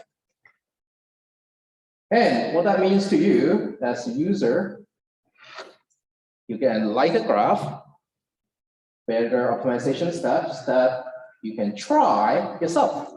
So this notebook, I'll show you why this is important as we showed this at our conference last year as well. We've been closely working with our healthcare companies. If you don't know, actually, Intel works with a lot of healthcare companies. I'll name a few. GE, I talked about, Samsung, Philips. So I hope you don't get sick, but when you get sick, I was like, oh, I know Intel. Yeah, I know. Yeah, so that's for me. Don't get sick, guys. Now, this demo for you, you will learn the entire pipeline again. It's a very detailed and complex things. I know Paula is tired too, you can tell. I'll help her a little bit to show this. And what you take home with is how much better can we get still? I'm not done. Is that crazy? Everyone's like, oh, this is how slow CPU is. Then I was like, oh, better, more better. And I have brute forces at the end. So let's get ready. All right. Your computer crashed? Oh, don't worry. Sounds about right. So. Just kidding. No, she's starting. Like, no. I will restart. She's like starting the computer. Yep. But as you're putting up the computer, is it you? No. Right. You're putting up? Yeah. So as you're putting up, I will maybe go back to, I'll go to the next slide quickly and then explain how this is going to be rolled out. Anyone can go on this on the cell phone for me? I'll explain the code quickly. Cell phone guys, take it. I'm sorry. She have to put it. I have to do it. If it doesn't work. All right, let me try it. Yep. 1 second. Yep. So that's a GitHub. I cannot emphasize it more, saying that like why this is such an important thing. So in here you see like the exercise, right? We want to basically run the NNCF one. Where is it? NNCF. Sorry, 1 second. Sorry. Okay, so we're gonna run a couple of tasks today. So that's just like we have something called a step back. People see it. But the data set actually used extensively for oopsie, come back. Right, extensive for segmentation problem. And again, sorry, I should scan this one. This problem is basically you have a set of this kind of MRI, right? Like images that coming out from a machine. And what this will do is like, you see this, see that? The red part? You know what that is, right? Anyone? Anyone with medical background? You know? No, I don't have medical background. So cerebellum. This is the part that you don't want to get a stone in. I talked about last time. Kidney. This is the one of the worst pain you can get in life. So what this MRI is doing is actually it's taking the cross section of a human body. Okay, it's kind of gross, but this is how it is, right? This is my body, slices. And each of these slices are represented in these animations. And what this algorithm did is the red part is the segmented part from your body, say this is a kidney. Why is it important? Well, I think I talked to my brother, by the way, he got his medical degree. Yeah, I'm not joking. You can look me up. My brother is from Harvard. I'm not even kidding. I joke a lot, but this is not a joke. He actually did medical imaging as a radiologist. I'm not even kidding there. In oncology, you don't want to get cancer. But they spend a lot of time on reconstruction, right? You want to see like your body, or sometimes you want to do diagnosis, you want to do like surgery.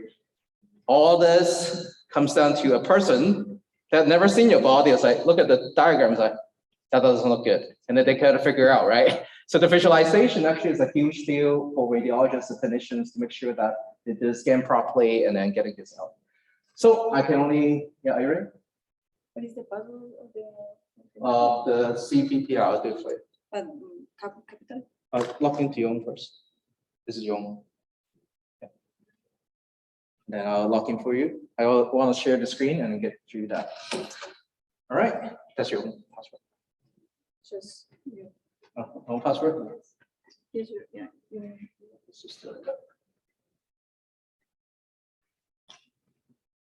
Password? Use your account. Okay. 1 second.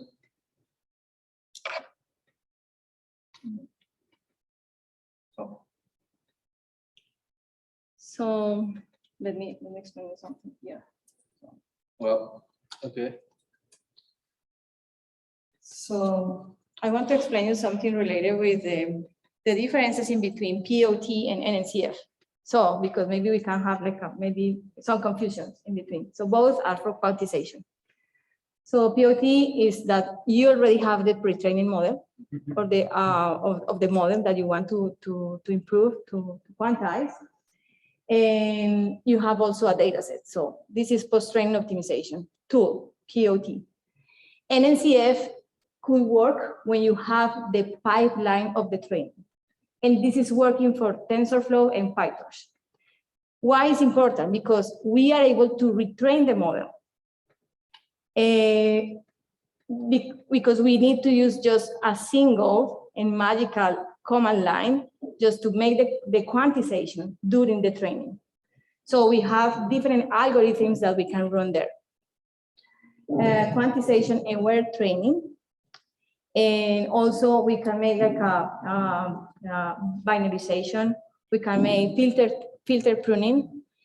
And there you can find also you can find like a preset. The preset is important. You can see how can the performance change with the preset. What is the meaning of preset? So when you have the quantization, you are able to create like a synchronized quantization for weights and activations, or asynchronized. So we have two options. One is performance for preset, and another is mixed. So performance, we are making synchronized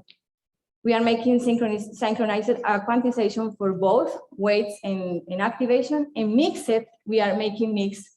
So we are using synchronizing and asynchronized. Synchronized for weights and asynchronized for activations.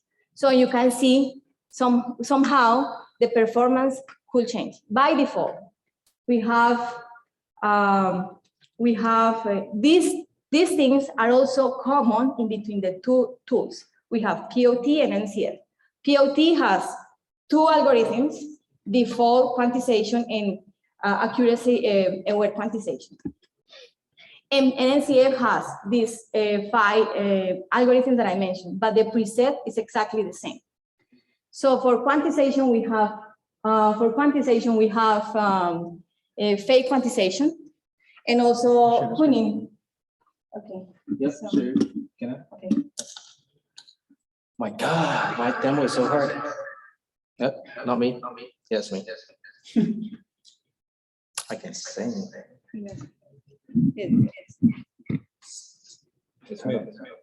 Turn it off. Yes. All right. So the next thing you'll be seeing is the code. So this will be the detailed one. Again, you all ram up the idea already. So this is the actual. Share screen. Okay. Share screen. Share. We hijacking this. All right, close the left side. And let the show begins. Questions? You want to sit over here? So, Yeah, well, it's okay. Yeah. Yeah. I will probably here. So, this second presentation method that you say during training, so it doesn't use the model optimization that you mentioned before, right? The what? The model optimization. So It's still part of the pipeline.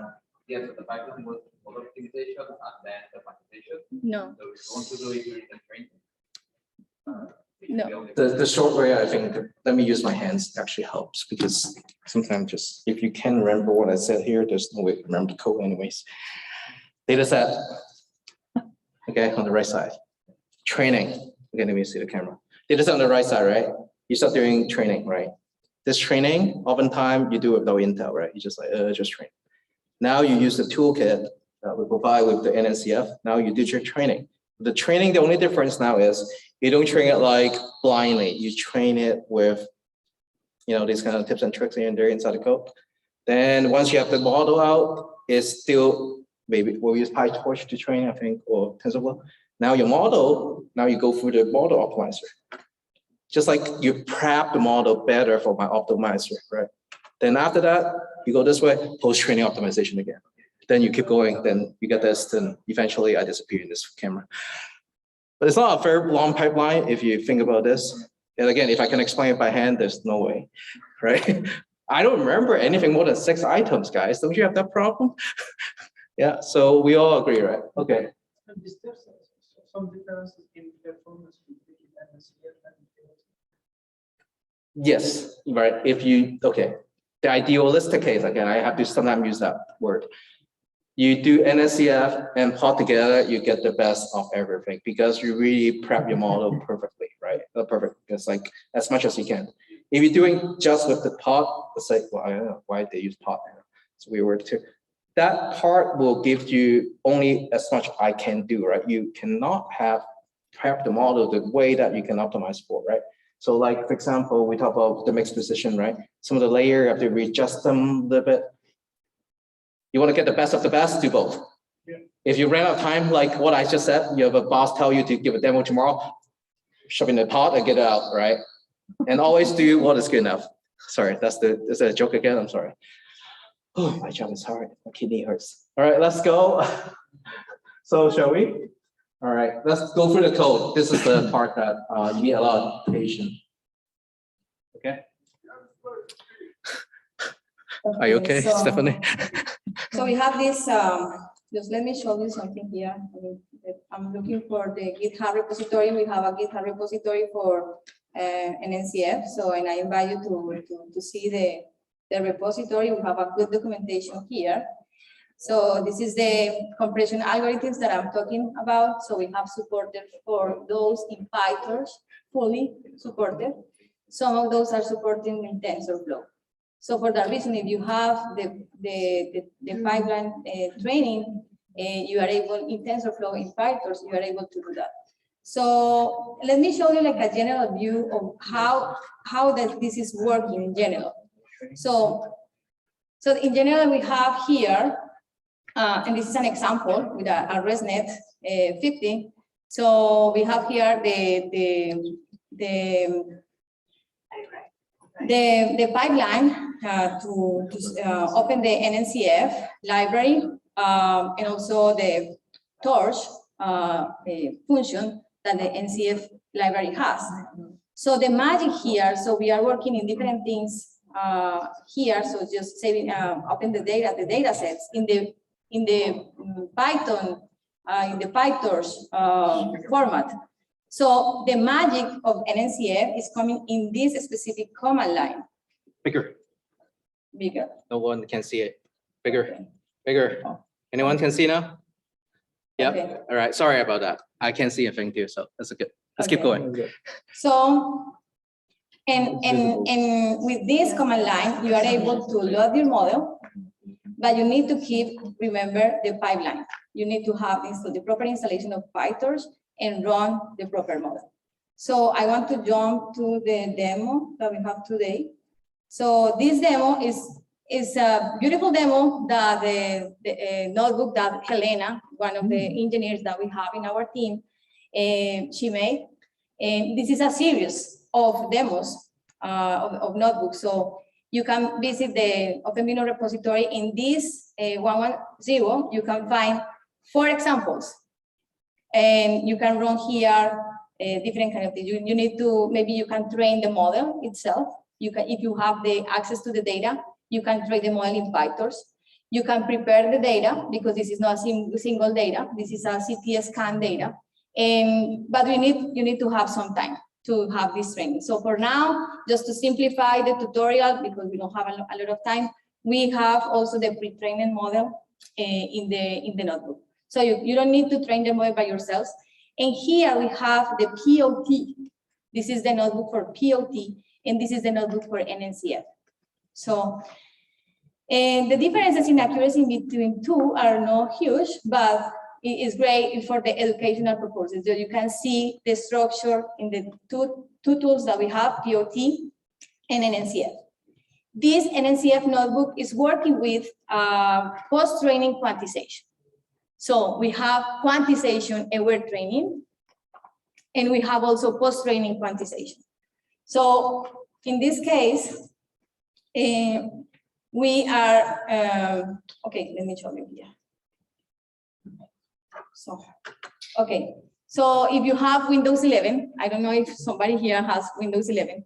So we have some issues with Windows 11, so and you need to find the proper CPP compiler. So this is if you have Windows, so you need to find the proper compiler. Any Windows developer? Anyone from Microsoft here? Okay. Yeah. Okay. Who doesn't have a problem with Windows development? I want to ask. Okay. Yeah, This new machine. Yes, new machine, right? So sorry about that, but if you're using Windows 10, it's fully supported, right? Yeah, so, okay, so here also something that I want to mention, we are using Monai. So I don't know if you know, do you know Monai? So Monai is a framework, it's a medical framework that you are able to get their data sets for different things. It's an amazing framework. So you are able to create augmentations of Monai, of data sets. So you are able to download information. So it's a great framework if you are working in the medical sector. Monai here. Monai. You actually use it? Who used it? Who's the user? Who is working in medical sector? Anyone? Here. Anyone is working in medical sector? Okay. So, okay, so we can continue. That's why you earn a lot of money, because you're very hard to find. If you know medical and AI is a very hot field. Right. So in this notebook, we are downloading the data set, and we are using that for quantization. And we have the data set here. So we have also the PyTorch model that we already trained with the rest of the notebooks that I showed you. So, but in this case, just we are giving you the link to download the model. And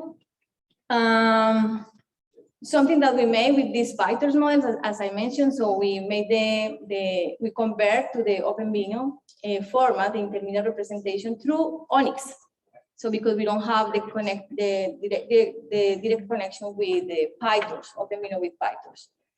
So something that you can see here is also the model optimizer argument, because we are also working with the model optimizer that is at the end of the pipeline. So the first thing, download the data.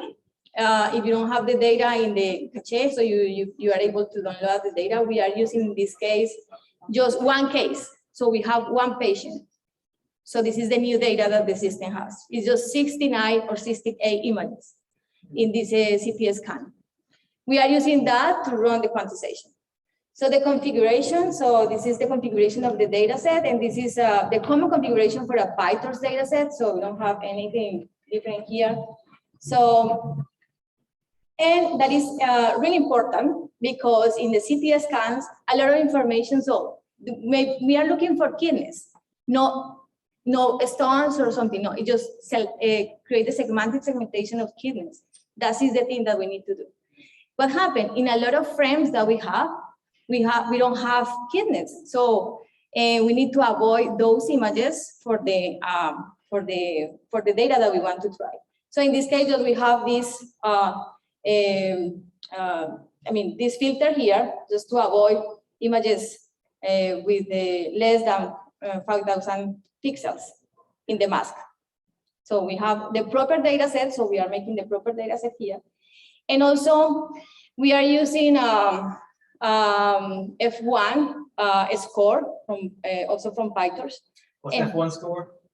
F1. What is F1 score? Is is there relation between precision and recall? Precision recall hybrid. Yes. Yeah, give him t-shirt. That's right. That's right. So the quantization, so in this case, we have the proper FP32 model for comparison. And this is where the magic starts, in this configuration. So we have here the size, the input info, that we have one by size and one channel and 512 by 512. And the target device is CPU. In this case, the algorithm that we want to use is quantization. So we want to use just quantization. And the preset that I told you about that is performance. This is the default configuration of NNCF, quantization plus performance in preset. And one of the tasks that I invite you to check for this notebook is just change the preset to mix it. That remember that we have synchronizing quantization for performance in both weights and activations. But mixed is synchronized and asynchronized. So what happened with this, and this, I love this example because it shows us how the quantization is working depending on the device. We need to ignore this layer because this layer is not supported in GPU. If we want to change the device, to GPU, we could see an error in the notebook. But you are able to change the device to GPU because we are ignoring that. This is also the roadmap. They are working on that. So that actually answers some of the use. Like, is it always working? No. No, you have to try it. Make sure you understand like some of that. And if you don't understand it, we have a forum that you can ask those questions, because when you start working with many models, there's some layer that's just, you have to look up that support table again. You have to work around those a little bit if you want to have different architectures. So essentially, you interface handle, like inject knowledge about the platform. Yeah. This way, I don't know when it right, so In this kind of tools, yes. Yeah. In this kind of tools, yes. If you optimize for GPU, guarantee work on CPU though. yeah. So if you go a little bit further ahead of the curve, then oftentimes backward compatible. That's my usually game to do. And that also is important to know that not all models, not all layers are supported for GPU, but all layers are supported for CPU. Right. But just a few are not supported for GPU. Yeah. And those ones are in the roadmap in our engineering team. Couple questions? Yes. Yes. Do you support the customer REST if the operation does not supported by this device? Could you automatically reload this operation to the CPU? Oh, we have is a small one. Yeah, we actually have that. I know the answer. You can implement it yourself, the conversion part. Yeah, No. but do you offer such an automatic way to do it in your device? Not by the I know what you mean, like fallback, right? Yeah. So the TensorFlow extension that we did, like the TensorFlow integration, we have some of that work in place, yes. But not every one of them. Like we have some of that, yes. The short answer, yes. But I still recommend do that work, and then worry-free. If you notice a bomb, you drop that will explode later, fix it, right? That's why this tutorial is for you guys to see the entire pipeline and process. It's not that bad. If you do it once, spend a week there, then you can be a teacher almost. Almost, okay? Yes. I'm trying to understand this flow chart. So you got your pre-trained or trained model. Then you have your model optimization. Then we talk about the post Yes. training. Where Yes. Yes. Yes. Yes. Yeah. Where this NCF? Where's NCF? Which? NCF sits at the beginning or? So an NCF is making during the training of your in your pipeline. If you are training in PyTorch, if you are training in TensorFlow, is doing there. It's inside of the framework. Oh, it's inside the. Yes, inside of the framework. Because it's making the retraining again. Yeah. So that is the way that NCF is working. So for that reason, that is a big difference in between POT and NCF, because you need to know the pipeline of the training in NCF. So the question is, if I have to NCF inside that training process, I still need to do the model optimization. Yes. Yes. Yeah, I actually mentioned that to that just there. I always think about like left to right, right? And NCF is like when you have data and training, get it all ready. Right, and then after that, like the pod and all that is on the left side, right? In the middle is where you get your model first time, then the model optimizer is next to it. You wanna, that's your, I always think about model optimizer is the first step, just to push a little bit, see how far you can get. Because I go from FP32 to FP16, just doing that little bit of that, you don't lose a lot of precision at all, and then you still get really like maybe some speed up, and you have a smaller model size immediately, right? All right. We are giving. One last question. Yeah. I'm gonna repeat for the audience too. Yes. Yeah. So, do you guys have an OpenVINO optimized version of for the famous architecture, let's say mascot student to train on Coco? I have a lot of pre-trained model. It's coming up. So the question is, do we have a lot of pre-trained model? We have a lot. And we support, I mean, that's the word, like 300s. And then we also have supported, let's say, other companies, let's say Paddle, right? Let's say a couple hundred there. Most likely, if you're a developer, you can kick off some sort of like hackathon with the pre-trained model we have. Like you don't need to start from scratch, very likely. But if you're doing business, you have to get serious then, as a, depending on your use case. Huh? No, it's there. I'll show you. Yeah, we have hundreds. And that's why all this demo, we basically showing you all the demo. It's all there. Right, again, going through this is hard, I know. Memorize it if you can. If not, it's okay. It's all document. Go ahead. Just a question, NCF is running on the GPU? The training, Yes, the training is you can run in both, but for whatever sure, you like. yes. Yeah. Yes.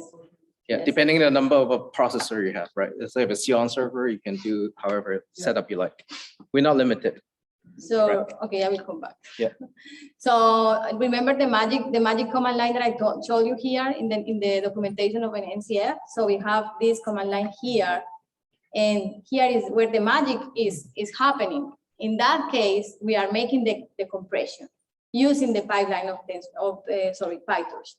So just for educational purposes, we have here the compressive model, so you can compare the model here with another app if you want, compare with the native model that you already have and see the differences in between. So I invite you to do that. So, okay, we can continue. I don't want to go deep in that. So the next part is, okay, we need to convert, and you know this part of the history, we need to convert PyTorch to Onyx and then Onyx to OpenVINO format. And this is mandatory, we need to do that because we have just the PyTorch model. So I will run this notebook. Okay, let's see. I think I need to start with that. It's further on. Okay, so Show the exciting part, the very bottom. Show the results. So you can go back to the top. Yeah. Because like it will run, otherwise you cannot see it. say it. Yeah, this one here. Yeah. Do you have a question? What is the need to create an alternative representation for the next? What are the differences in the values of IR? Because it's an agnostic tool. Repeat the question Okay. for the people. So you mentioned what is the motivation to create OpenVINO format? Yes. Okay, so this is agnostic tool. This is an agnostic tool that we can create, we can put different models, write once, and deploy everywhere. That is the magic of the intermediate representation. So we have this XML and binary file, because with that model, with that format, we are able to deploy in every single hardware. Behind is still Anchor. Independently of, if you, I mean, the message is write once, deploy everywhere. Yeah, because it's more alternatives where something is one next, and they annotate one next in different ways on the platform. Other model. So essentially, you're doing, I mean, it's a choice that legitimately design choice just to have a different format. So Yes, but you know, so you create the model, but you compile the model in different hardware. That is the difference. So the IR is compiled, the IR is not compiled. Yes. We need to compile in different in different device target. So it is annotated in a way and compiled. Yes. Okay. So let's see. Okay, this is still running. So Sorry, can you explain that part again? I can understand like why the choice of OpenVINO and not OnNext. So maybe I'll help you a little bit. That's actually like been one of the long debate. I also talked to a couple of engineers, right? ONNX is open. Like the question is like, why not just ONNX and forget it? One format and then not to think about conversion, just like one thing, right? So when you have a lot of customers, everyone's doing the thing, and then you have your hardware and you have the validations, right? We first, in short answer is we do support ONNX, right? We're not like isolating it completely. So you can actually put in the ONNX directly into our inference engine, it'll run. That's a secret weapon that we actually don't talk about a lot, right? It actually will run. And we still go through the optimization step and all that behind the scene for you. So you can just like, remember the 6 line of code? Yes, plug in the ONNX model, it'll run. But optimally, right? So when you start to deal with a lot of customer with different format and all that, that's why we created this intermediate representation so that I wouldn't say it's a control problem, but like sometimes you need to know what you're dealing with, right? So we can now guarantee this will work seamlessly with our hardware, right? All this like extra work that we put in here. And we can always, you can re-export it to ONNX however you like, right? Separate problem. But in short, when you have a company, you have all this hardware, when you create a format, it's just a lot easier for handling a lot of like variants, right? Last thing you want is like you come to Intel, it doesn't run. And then it's not my problem too, because it's not my format. So I cannot support all the format, right? But in short, we're supporting ONNX up to various level. And we also the executable provider, I think execution provider, not executable, execution provider for ONNX runtime. So if you're using ONNX runtime, anyone ever, we also helping accelerating network. So you can think about, yeah, so we're very nice. I don't see our company does that, right? So we're doing that as well. Make sense? Yep. So if you're ONNX user, go plug it in. But if you want to be, you know, max out, go with the step we're teaching today. That's the reason. Okay. All good? Yep. There's no right answer. So maybe 20 years later, it's only ONNX, who knows, right? You mean maybe there's some problem with the Unix format? ONNX, because like we can only support up to certain, right? So like we cannot guarantee all the backward compatibility, right? And we cannot like, there's always a reason there's certain format that exists, right? It just, and it's not hard once you've done it, you don't have to deal with it a lot, right? The problem with generic and specific. Yeah, and then it's like you want to use Photoshop, like you can use JPEG, you can use TIFF, or however format, right? Fit to your needs, PNG, right? It's still images, you asked me, but like JPEG may have more artifacts, right? Compression artifact, impact, like. So, all right, So- what are we looking at? You have a question? Oh, when you use, I don't know if you answered this before, but when you use Onyx execution provider, you get to also use say other bells and whistles at P16 or hot training. It's pretty close, yeah. You but I would say it support in some way. You can almost like, yeah, it works in some way. Some caveat. I don't want to spend all the time explaining all the delta right now, but when you start executing it, you start to notice some difference, but it does provide acceleration. So it does accelerate the work. If you use the ONX runtime with the OpenVINO execution provider, we will get speed up as well.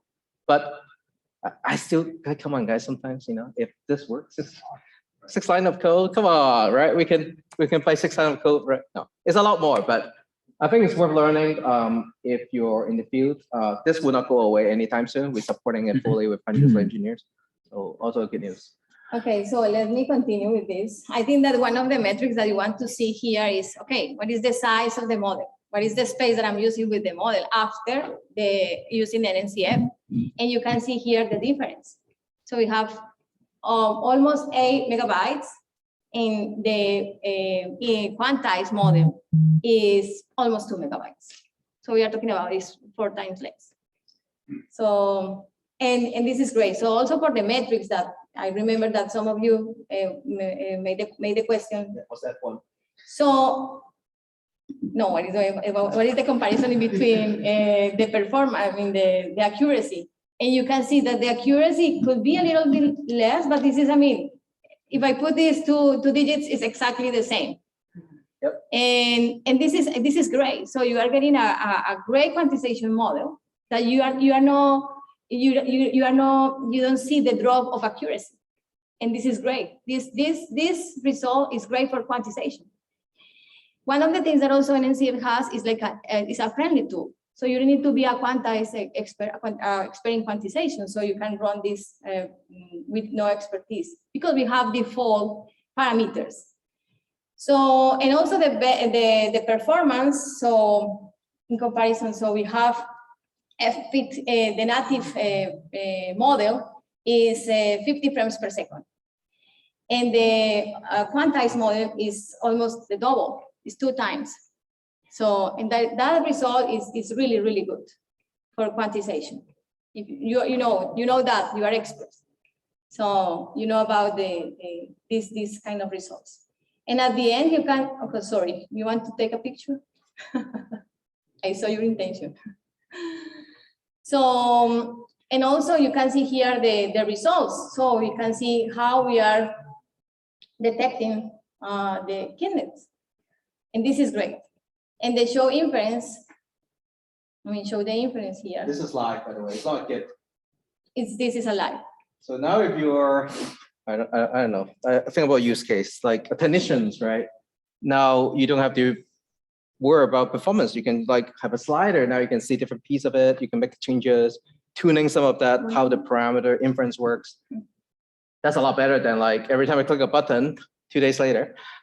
Well, that's happened to my hospital before. 2 days later, I'd be pretty much dead. So this is like a live kind of things that the clinicians can use for like making sort of, well, however they want to do a diagnosis or inspections or wherever that is. Yeah, when I see it like moving, I was like, it's a gift. No, it's real. So it's live. Okay. Okay, so we can continue. So you have questions about NNCF? So I invite you to visit the repository that the OpenVINO ecosystem has. It's NNCF in the OpenVINO toolkit organization. So you can see documentation. They have also a scientific paper. So you can read that if you need to know more about that. We have different kind of algorithms supported that depend on the architecture of the model. But you can read more about that. So because we need to move forward. Yep.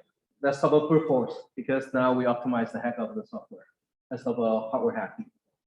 Are you ready? So just to finalize something, if you need more optimization, we will talk about OTE after the supported devices.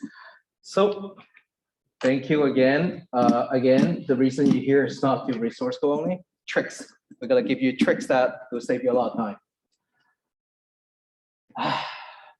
What's Intel again? What do we build? Hardware. If I don't talk about hardware, it's almost like I go to McDonald's not getting a burger. All right, so let's talk about hardware a little bit. Is what can we do, let's say right now, simply to boost your performance without much of the code changing? And how this will be relevant to you on edge devices? That's an important topic because like where people keep asking like, well, what device should I choose? Sometimes maybe you don't want to choose. Make it automatic, right? Automate that process. Because like if you're an engineer, you know that we never want to do something twice. If it happens twice, try to make a function call, maybe. If it happens enough time, get that script. And then if it's something that actually very scalable, you want to make sure that you have a platform behind it. So this line of code, I'll put it back again. Remember this first 6 line of code? Let's start with device name, what it can do beyond just CPU, GPU. We have more, right? So some of the early people come, we show you how to run inference on CPU. That was great. We have a GPU. So if you have the iGPU today, I can talk about this now actually. The discrete graphics card can also run this. Yeah, you guys heard Intel get the graphics card discrete. It's coming up. So OpenVINO will support that too, officially. And you have this mirror X, which is a neural stick. All of you stay till the end, you'll get one. If you want to get 2, you have to give me a proposal. We have heterogeneous. Basically, you can have a mixed. People ask, like, can I offload? Yeah, we did. Yeah. We have multi, basically in parallel, to run them side by side, right? You can do that. Are we done yet? Like, aren't you happy? It's like a buffet here for hardware. We can do the last one. Oh, you want to take a picture? Yeah. Yep, don't worry. I'll do it for you. All right. Are you ready for the last one? Auto. I talked about a little bit, but I'll go in depth of why this is such a good news to some of the developer. Is it's automatic. If you're America, you know you drive a car, you just put, you don't have gears. Oh, you have gear, put D. It's like break it, put on the gas. Anyone drive a manual here? Anyone drive a manual car, right? Like, you know, right? In America, you don't have it. But I drive a manual car, by the way. I have a BMW M2. Yeah. You know, but I love manual and auto in the same way, depending on your use cases. Because if you're in a traffic jam, the last thing you want in your life is a manual car, stick shift with a heavy clutch. If you don't know what I'm talking about, don't worry, look it up. So what we're doing is, auto is for the convenience for developer for deployments. What does it mean is now, let's think about a couple use cases because we handle some of the hard work. I call it brute force, right? You don't want to be doing any work. You want to look good in front of your boss and your customers. Choose some of the plugin that we provided. Now, scenario number 1. All of you have done this once in your life. If you haven't done it, you haven't done parallel programming, you haven't done this. If statement. Is it how you switch device today? Or you just have a different complete binary, just like CUDA or whatever, right? Or OpenCL, right? All the big names, right? This is like an ongoing pain when you're deploying with customers that, as I said, right, today I'm going to give you the lesson we learned as Intel. When 1,000 people ask you this question, you want to come up with a better solution, right? Everyone, if statement, if that. So this is for future-proofing our applications. When you build an application with OpenVINO, what you end up with, let's say, using auto plugin is, you don't have to redeploy your system. Your source code can live in the system. You can build a runtime binary however you want it.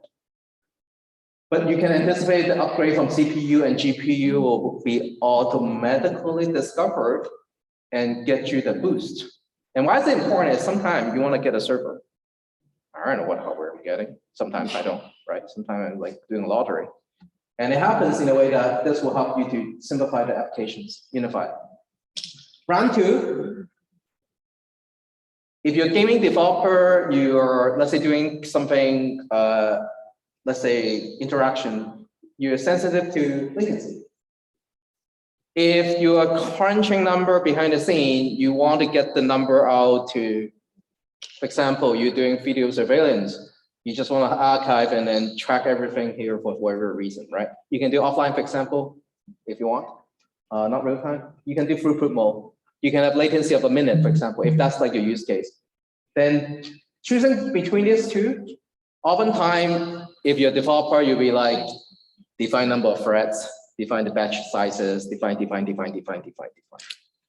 Never ends well. You can try, it never ends well. So these come into our mind of, let's say, we provide these needs, throughput and latency mode. So instead of you trying to figure out how to do multi-streams, auto batching, all the things that sounds like English but doesn't make any sense in any way, we handle it for you behind the scene. And we try and optimize this every day as much as we can based on our customer needs. And if you're doing single stream, for example, we batch it in a way that we want to prioritize your inference so that you're not waiting in the queue. It sounds simple, but that's the Google question all the time. Try to write a double linked list, good luck, right? Even doing something simple with a timing, race conditioned, name it, you have it. You don't want to write it, you roll it. So again, there's some latency concern. I've heard customers like, but I want my latency to be perfect. Okay, we have a separate talk. But 90% of the time, if you're a developer, you want to get application out, this kind of infrastructure will help you to get your code out without worrying about this. To prove to this point, I have demo, right? You all have demo? Does it run? We're gonna check. Oh man, it's intense. There's so many demos. Have you guys seen any demo yet? All the talk, we show demos. They're all live on this laptop. Oh, my back hurt. So if it runs, let me know. Okay. Yeah. And if anyone interested in this laptop, Dell is our good partner. So please purchase for them. Alienware. Yeah. Yep. You just run the demo. Keep talking. All right. So this demo again, I will focus on just run it, and then people ask me a lot benchmarking, right? How do I know what happens when you're doing inference? Like this is the part where you've done all the fancy NNCF, pod, wherever it takes to get your model perfect.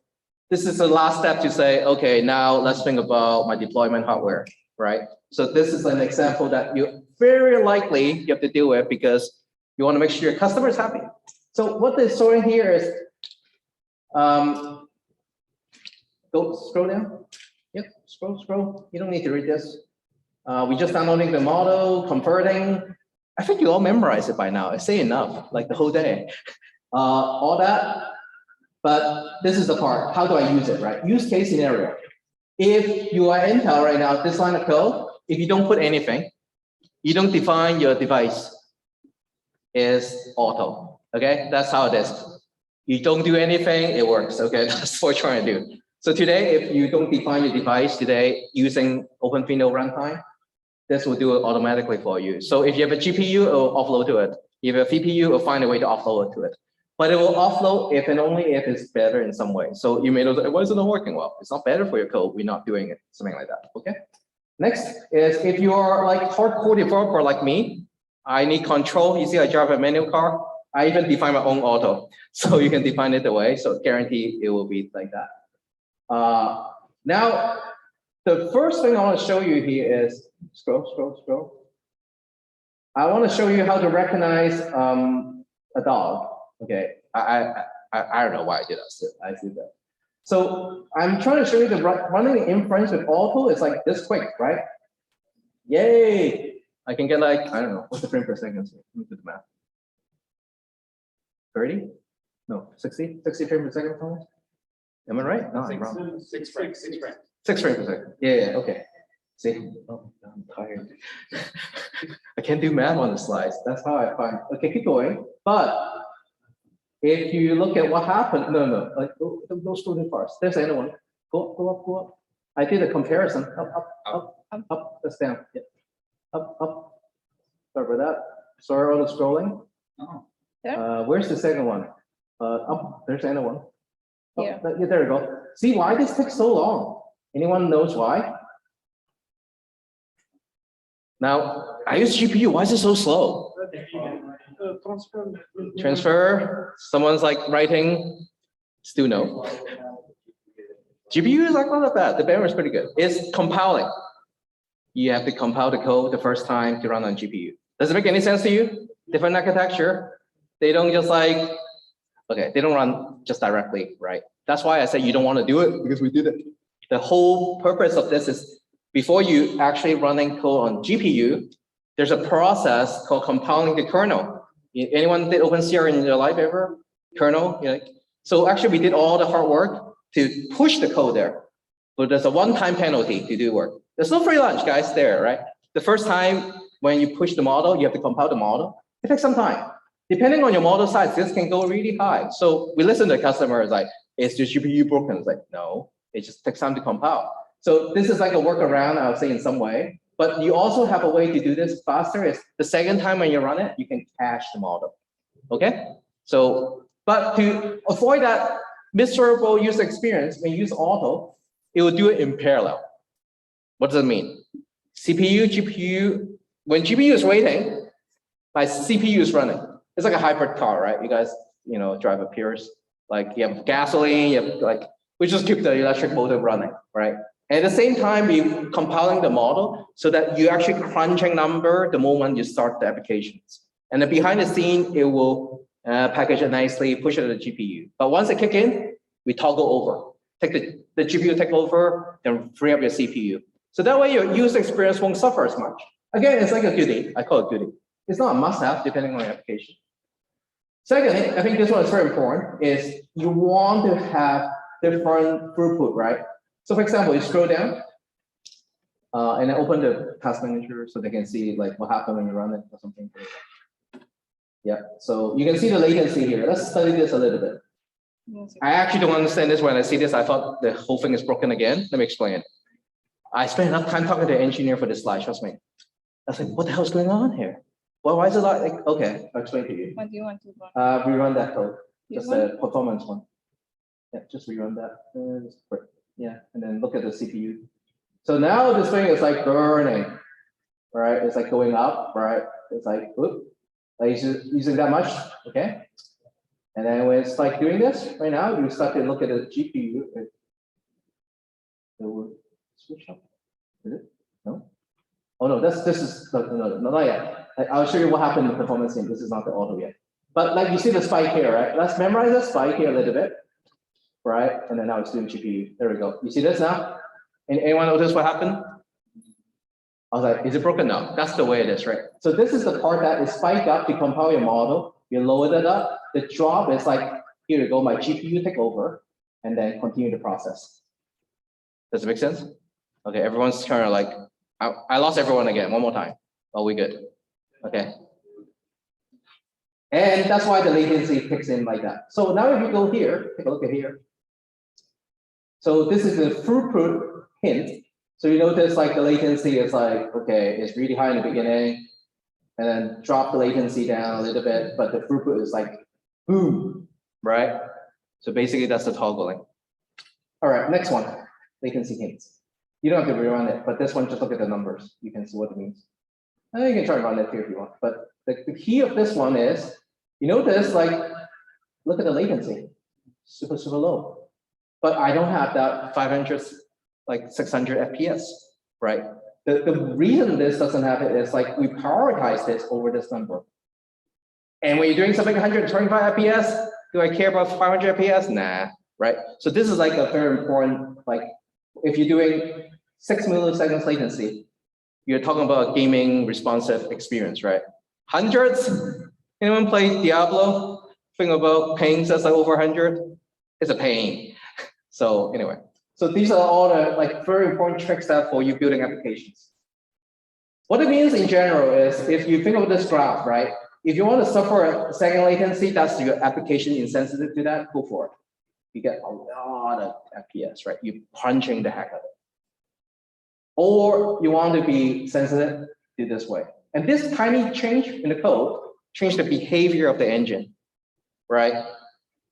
And that's a lot. It's like a turbocharger. I know, I love car. I know you all love car, but you're like a turbo, right? And if you scroll down a little bit more, this graph doesn't make sense. I think I can skip it right now. More graphs, it doesn't help. Yep.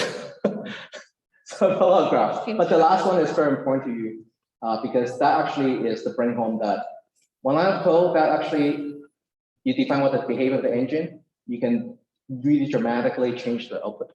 Okay. And then don't say it's broken because like now you know why it's there. Okay. All right. Is it confusing question so far? I try my best to be extremely clear. What did I tell you when I got my PhD? I was a TA. I teach for 10 years. So if I don't get this message across, I need to go back to school again. Yes, the back. In the future, we're going to be able to tune in between those two extremes. I can only hear half of what you said. In the future, there's going to be an opportunity to tune between those two extremes. So, Like in between, yeah, you're one of my customer asked as well. Yes, someone really want to control the latency. So now, new release, I'm gonna say that all the time. In the new release, in the work, actually, we have a fine tuning parameter, like the streams and all that. You can actually fine tune. We actually have that request already, and yes, it's coming up. The extreme happened because we want to cover the broad use case first, and then you are most likely one of the special use case that we're currently working on. I hope you all learned something, part of the brute force, but if you want to go beyond that brute force, we still have more. So I'll go through this quickly, and then you can have a little bit. Okay, yes. Yeah. If you already interested in this by now, if you're not, take a newer stake. You can try all the models. Again, I want to do the cell phone trick, scan this and take a look what you have. Does it work? Like this one. Let's try it.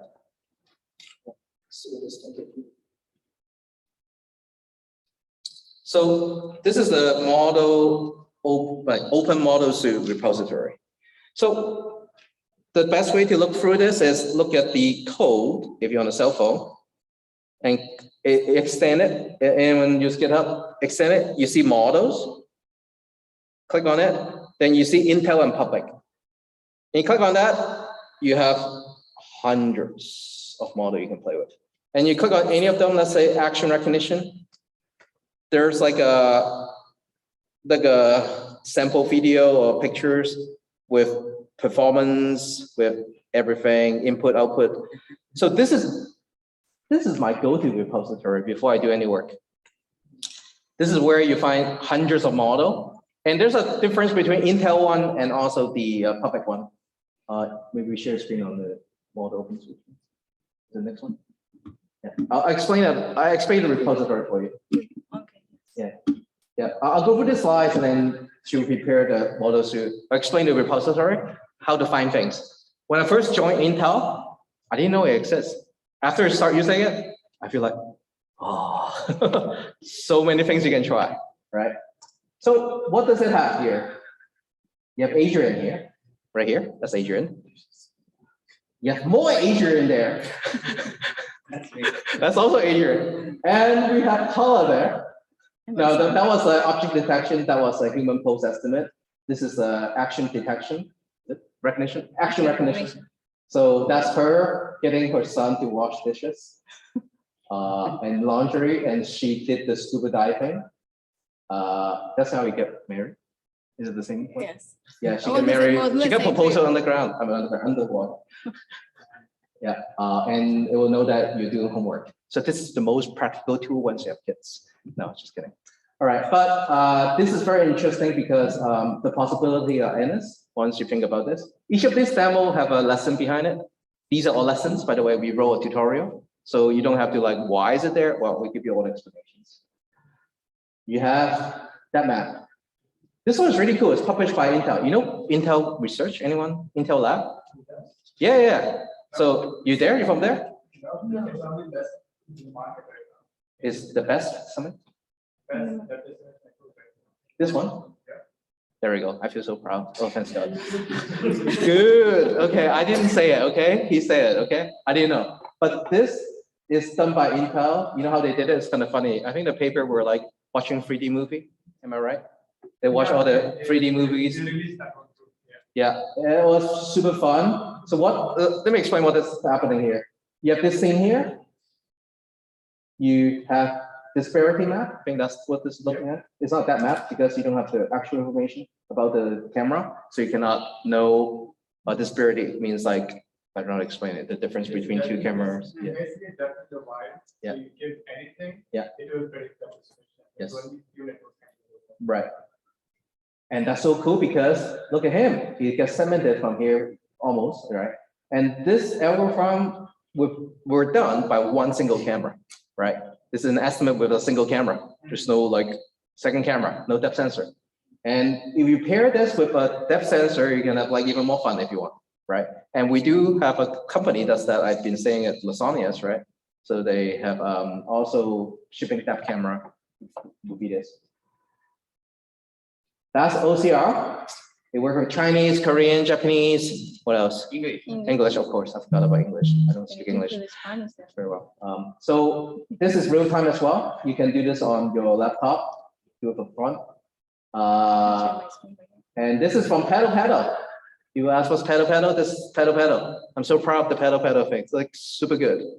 Any Chinese here? Chinese knows Pedal? Yeah, it's hardcore stuff there. All right, keep going. Huh? You're the student? Nine. That's why we're doing it better. Hey, that's I'm sorry, Badu, we love you. All right, get back to this. Whew, my job's hard, guys. All right. No break. No break. We have no time. Sorry. I think, are we okay? We can do Q&A in separate. But let's show you the repository. I want to go through the items there and explain which one is like really cool and fun. And we even talk about NLP, guys. We have like natural language processing. Adrian wrote that demo. NLP, was it you? Yes. Yeah. So the question and answering demo, that's from the repository. Make it bigger again, please. 150% a minute. 150. One more. Yep. So when you walk through this, I'll explain the repository a little bit. Go up, don't worry about that. Just like go through the actual setup, the models, right? Here, Intel. Stop here or go back, sir. You may ask me why these two, right? What's the public? What does it mean, right? What does it mean by Intel? Here, remember we talked about pod and NCF and all that lovely thing? Yeah, we've done it on the model, so you don't have to do it. Like, see how nice we are? Just pre-do all the work. We got a pre-trained model, that's a name for it. So anytime you say pre-trained model from Intel, that's what it means. And you click on it, let's say YOLO, right? Let's say YOLO. Okay. Let's see. This one. Well, whatever, YOLO. Well, the human pose, actually human pose is nice. Where's human pose? Human pose? Human pose? Like human? All these are basically stuff that you can. Right, there is a question. Yeah. Right. Can hear you. It's a binary, yeah. Person Yeah. detection. You can retrain it if you want, though. We have a package. You can Person action recognition. No, human pose. I'll show you the one that I know. Human Just type human. Control F. Yes. HUM. Yeah, Human pose estimation. Cool, click on it. So for example, you click on this one, one of them, wherever, whichever. So these are the gigaflop and complexity. So if you want to say go lighter way, you can choose that. But let's compare these two together. 1 and 5, okay? We do it. Like see, this is 3 times faster. Maybe, I don't know, we'll see. But let's go through this. So yeah, engineer having fun in the car. I don't know what they're doing with it. But so that's like, you have all this information that you can preview. And you can know actually where it's coming from. So we're very nice talking about the source. So you can always retrain. Input, it makes no sense to me all the time. I always use someone's sample code. So you always use my sample code. Up to you want to do from scratch. Then we have demo usage, right? If you're like really lost, you can click on it and you have some demo. And if it's not there, we also, oh, that's so cool. Let's have on demo. But we also have this in the notebooks, right? The notebooks is like I would say notebooks is less of everything. It's more like a focus of the fun stuff, like as a demo book, right? As a demo idea. So you can see like this is how you actually get those to run. Go back. I'll recommend you do the notebook first before you go this way, because this is a little bit more setup required. Scroll down. And store all the, like this is it, legal. That's the reason why we have public and not Intel. Public one is like I cannot redistribute the pre-trained model. So you have to basically use the model optimizer, do it yourself for various licensing reasons. Go up. We have a very important one. Click on the, not the README, go back to the repository. Like here. No. Just one step up. Back. Back. Okay, follow my pointer right here. So I'll do it. But I cannot see it that way. I'll try my best. So here, this one, for example, now this part, you may ask me what is in it, right? The XML, right? Okay, this is all the binary. So for example, if you want to get the FP16 pre-trained model, this is the source. You all see it? Yeah, I think I have to keep scrolling to the right. It's a very long file. But that is how you get your source, right? That's all the binary file and all that is all there. Kind of make sense? So there's no secret. So these are the repository that we're hosting all this work. And you can see from here, you have FP32 and all that. And if you go for this enough, you will find the one with, let's say, in8. The in8 one is the quantized one, right? So that is like how you figure out if which one has quantization or not. I think the first one has the quantization already. Any questions so far? And this is a cool one, by the way. This is the one that I really want you to try at home. This is BERT. This one can answer questions for you. You know, like machine learning that you can like ask questions. This is a cool one because, I don't know, that happened again. It's because of the noun. Yeah. Anyone did SAT here? You know what SAT? SAT is like standardized American. Am I right? I didn't do it. I'm from Canada, by the way. I don't have to do it. It's a test, right? So that data set just now actually learned all the questions from it, right? And then you can actually try to answer questions. And guess what? It's better than human. Some cool answers. So this is actually very important for you to maybe try because I find it fascinating. So with this pre-trained model, we have the last session. I'm gonna prep you for the last one. Again, we have only, yes. 30 minutes. Yeah. Yes. Again, I need to really. Sorry, wasn't the part to follow? Yeah. With the link, that models are, that would be great. But I have 4 questions. Yeah. One, when you get into OpenVINO, there's a part that says, you know, the gender, age, and emotions. Yes.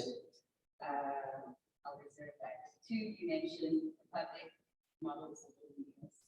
So if I create apps that people can pay for, is that possible? First question first. You talk about age, gender, sex. Yeah, it will come as types of the same question. How? So as I So the understand. second question is, Yeah. why is in the public model? Yes. I mean, I solutions that people pay. Yes. Is that a problem? That's exactly why we put it public, because like you have to look at the license behind it. Okay. Yeah. So we very carefully crap out those because as Intel, right, as a company, we have that responsibility making sure there's no infringing of any copyrights, the licensing. The one that we provide on our Intel website, the GitHub, is Apache 2. Apache 2 explicitly talk about commercialization is yours, right? You just have to read the license. And I often, if you're releasing a product, I recommend go for a legal lawyer once. If you're doing business, if you want to do business, you have one review session. I did that for my company before. Every single license that actually doesn't fit, you have to remove this from the redistribution. Right? And then coming back to, do you have clients who speaks really want to look at gender and age, and they, I mean, because that is a problem in some parts of the world. You mean the bias is part of that? Yes, the bias Yes. is what they're using for. Yes. If they combine age and gender, like crime is very high. So good. Intel have a lot of ISP work on different type of problem. But from Intel perspective, when I become evangelist here, I would go for training for the AI ethics, right? So we take that very seriously as a company. We look at like model if there's any biases and all that as much as we can. But internally, we don't have a product that does exactly that, right? we sponsoring our partner to basically handle both of those use cases, right? Like we don't ship software like those by definition, right? We make our partner ship those out and make money, right? But in return, most likely they buy the product, like the chips that we're shipping, right? So that you see the dynamics we have here.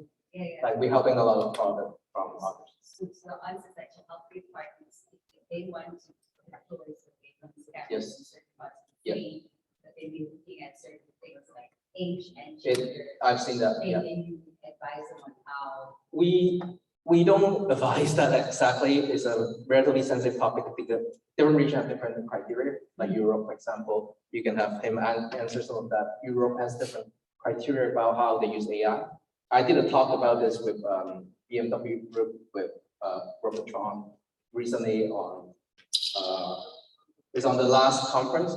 The idea were we even want to not making people see the face in, let's say, in a factory, right? You want to hide the identity for the people. Let's say you go work, you don't want your face to be tracked, right? So we actually do some of the work as well to even do the opposite of surveillance, anti-surveillance, right? So we just like track the car only, take out the worker spaces, and then anonymize it for people. So there's a lot of work in behind the scenes, and if you have any of that product or anything, definitely talk to Paula, and then we'll help you to see if you put a good message around it. Sounds good? The last question, are you looking to add more languages to your OCR? Plenty. So yeah, we actually have, that's why we work with Paddle. That one has many languages already. So if you have a model that already have different, you can upgrade it as well. Yeah. What kind of model? So the OCR right now is trained on, let's say, Japanese, Chinese, Korean, right? So I'll go back to you, come to me, I'll show you where we get that. It's in our, if you go to the notebooks repository, we can show you the one that we does all this. We have a reference to the original source that you can see it. So the thing is that maybe languages are undigitized in the first 2000. We're, yeah. Into that project or like just keep it. So I cannot talk on behalf of the whole Intel about how we position in OCR right now. I heard other companies been helping on that process, but in return, what we're doing is when these are available, especially from some big search engine company, we will be supporting it. You can only laugh so much because like I don't know all the answer there, but I know that we're not working on this actively. Yep, we have last question at the end because sorry about this. She got like an ultimate demo here. This thing will fly. This will It's not fire working. and To be serious, everything. I need to calibrate it. I didn't have enough time to calibrate it, but I will show you what happened with this baby here. Yep. So, okay, so let's continue with this topic. So we talk about different kind of optimization tools, supported devices, how we also are able to optimize and improve the performance with the supported devices.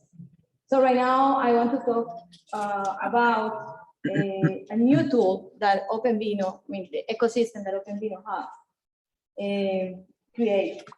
And this is really good if you are in the computer vision land, because the name of this is OpenVINO training extensions. So we are creating a new pipeline.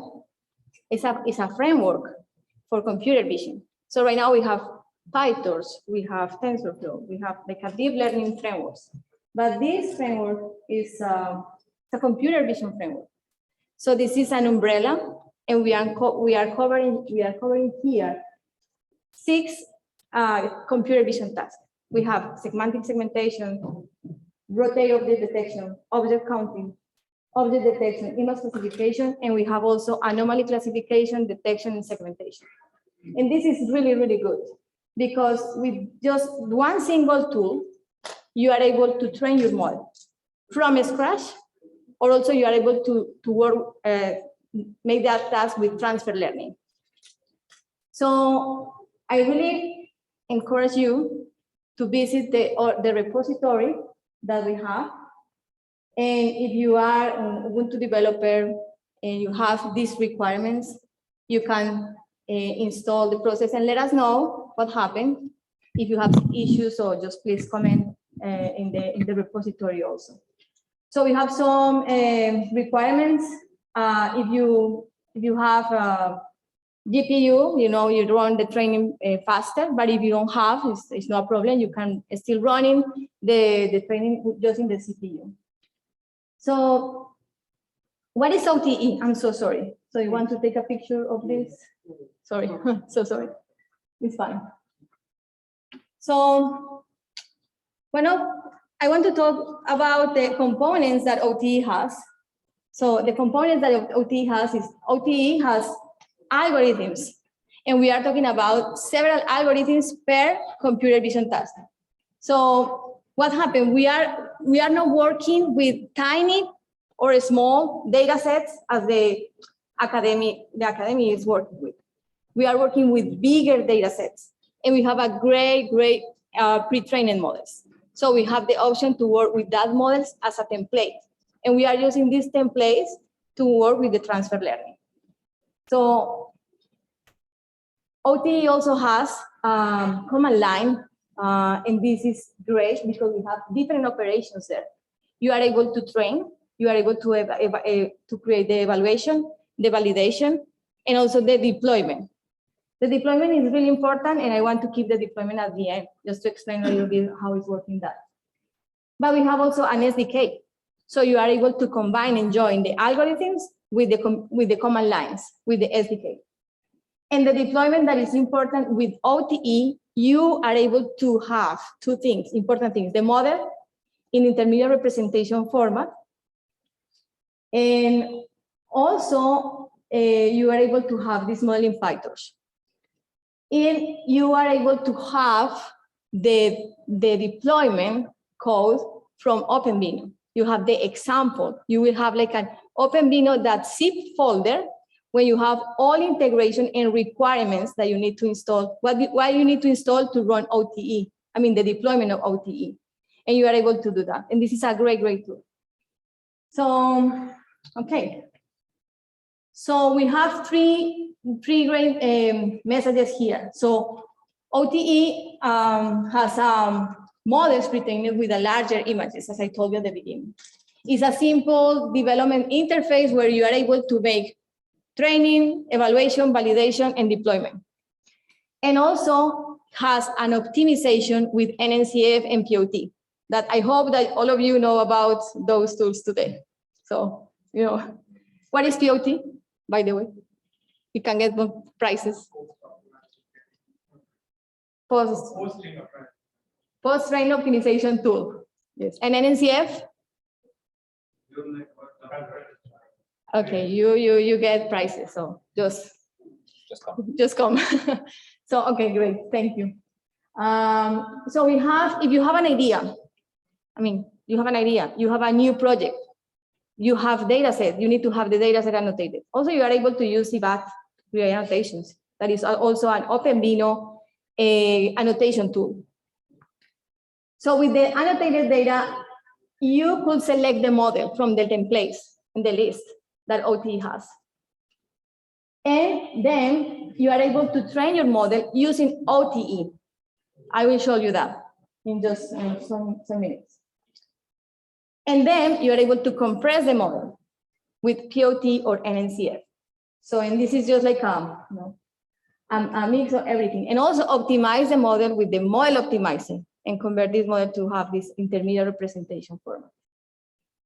And at the end, you have the deployment running properly with the intermediate representation format in every single Intel hardware.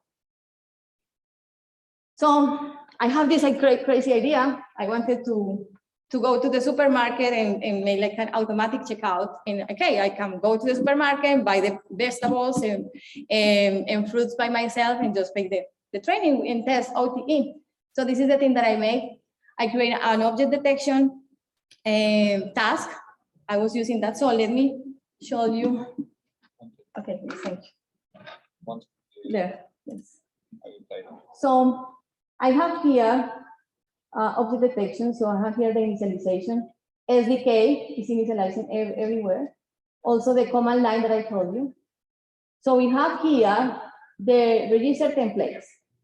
In this single command line, you are able to see all models that we are supporting We have different models for segmentation, instant segmentation, object counting, so all things that I told you.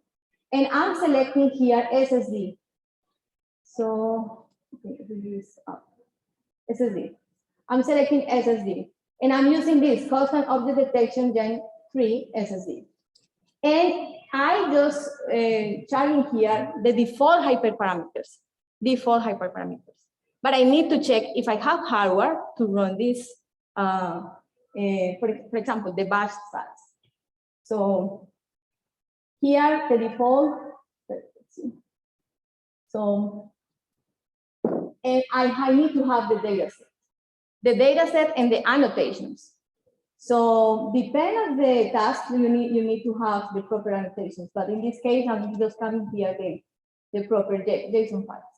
And the bash, the default bash, for example, is 10, and I needed to change that to 2 because I didn't have a huge GPU. I needed just to change that. And then I was creating tasks. And when I create tasks, I create the environment, calling the hyperparameters. And then I'm able to run the training, just calling the command line train.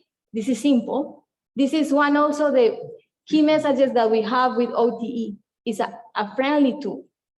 You don't need to know anything about that. You need just to run the command lines. So also we have here in the training, we have also a tool that is able to evaluate the matrix of the model with the data that you already have, because you need to switch the data between training and validation as a simple computer vision task. And then you are able to export the model. And when you export the model, you create this intermediate representation format. But also, you are able to create the exportable code. The exportable code has the requirements that you need to install to run your model in every single system. So that is the idea of OTE. I hope that is clear for you. And do you have questions about OTE? I need to jump to another topic. OTE is hard because you need to make sure you install all the requirements, okay? But it's a good package that if you want to start from scratch, retraining something. I did a demo on this a while back. I was working with the engineers. We basically retrained the model to do text detection. You know how you write something on a piece of paper? And pre-trained it is like, sure, it works on Ferris handwriting. Then I use my doctor's handwriting, which is scribble that you cannot read. I retrained it using this tool. Then voila, from let's say 60% of time, it's saying that I'm writing my name. You get about 80 and 90% with, let's say, only 20 images or 30 images I put in. So that's like the time that you need to retrain sometimes. Always, I'll say in your life, you always, if you're doing this job in your life. So this will provide this package for you to try. And you can see from here, Paula actually spent a week at a supermarket to find all the fruit to train. And I went to it. And she ended up eating a table of them. You only see a portion of it. I saw a photo. What happened? It's like, what happened? What happened to my budget? That wasn't my budget. Just kidding. I was kidding. Oh, you did? You should expense it. All right. So we work here. What's next? Anomaly. Anomaly. Let me help you introduce. You look tired. All right. Anomaly is, yes. You mentioned that dependency.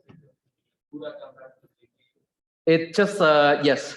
So you that's only for training or Training only. Training. I gotta emphasize that Intel does inference very well. That's how I got my job, because it works very well. When I joined, it's amazing that I can do a lot of inference. All right, so I'll help you introduce the anomaly. So I'll stage you up. Are you ready for those? No, I need to, okay, yes, I need to show here also another demonstration. Okay, you want to set it up? You want to set up? Set up. You set up? Wow, she's amazing. No, All right. I don't want to hype it, but let me explain what's the next step. All of you heard a lot of tools and all that. This demo to show you how hard AI can be for your life. She didn't sleep, I didn't sleep, we didn't sleep because of this. And because this is an end-to-end demo from capturing, training, what else do you do? Many things.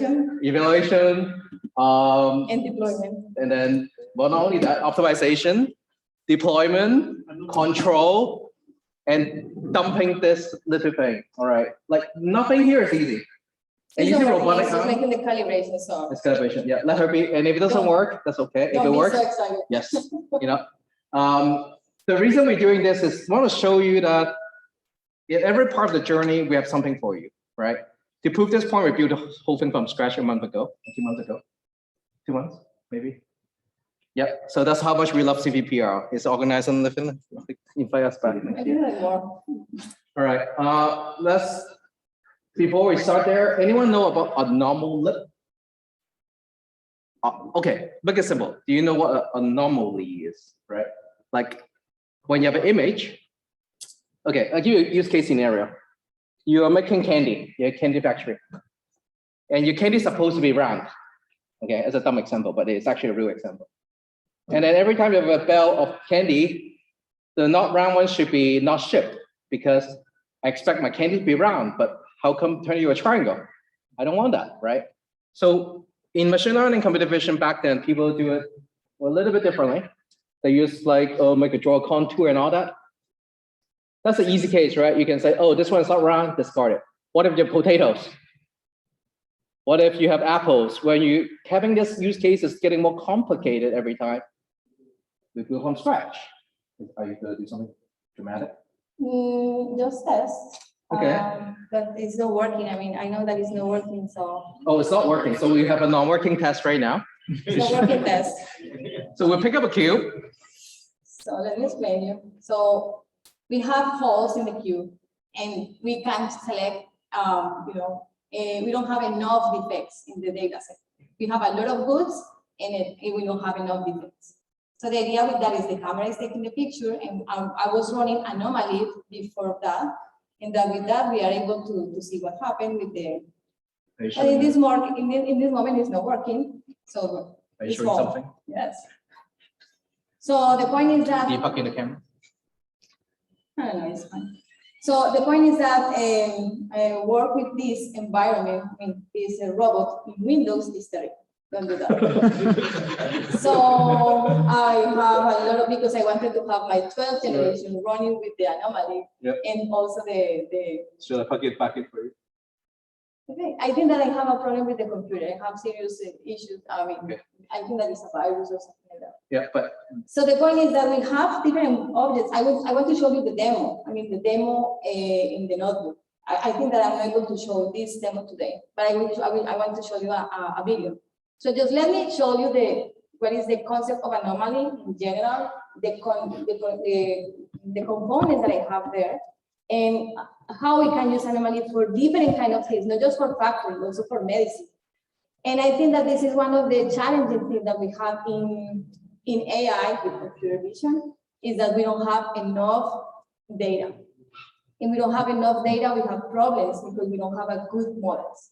Anomaly is giving us the Right. hand to manage that. Well, to back up this scenario, let me show you the slide to how it'll look like when it's working. Don't worry. And you can still try to unplug and plug it back in and show one last time. All right, so before we travel, we put it together. Let's go to the demo and we'll go back to the slides, okay? Yep. So Let me stay with you. yeah, we'll come back to that because like, Let me explain them. yeah, you explain it come, right after. Is it me? Yeah, it's you. It's me, okay. Let's look at what happened, okay? Because you're prepped for this. That moment. video is no good. That is my disaster in my home. Yeah. So I have So you like can an airplane with paper there, my glasses, my headset. Are you ready? Are you ready? So this is, let me explain what happened here. This is a home doing it live. You can see the background, cluster. Don't show the mess, please. That's perfect. It's color proof. And the idea is like, you want to pick up a cube that actually doesn't have a hole. So these are the holes, right? So that's what happened in live. Let me do it. Can you do it for me? I can pick. Yeah, click it for me. Click the play button. Yeah.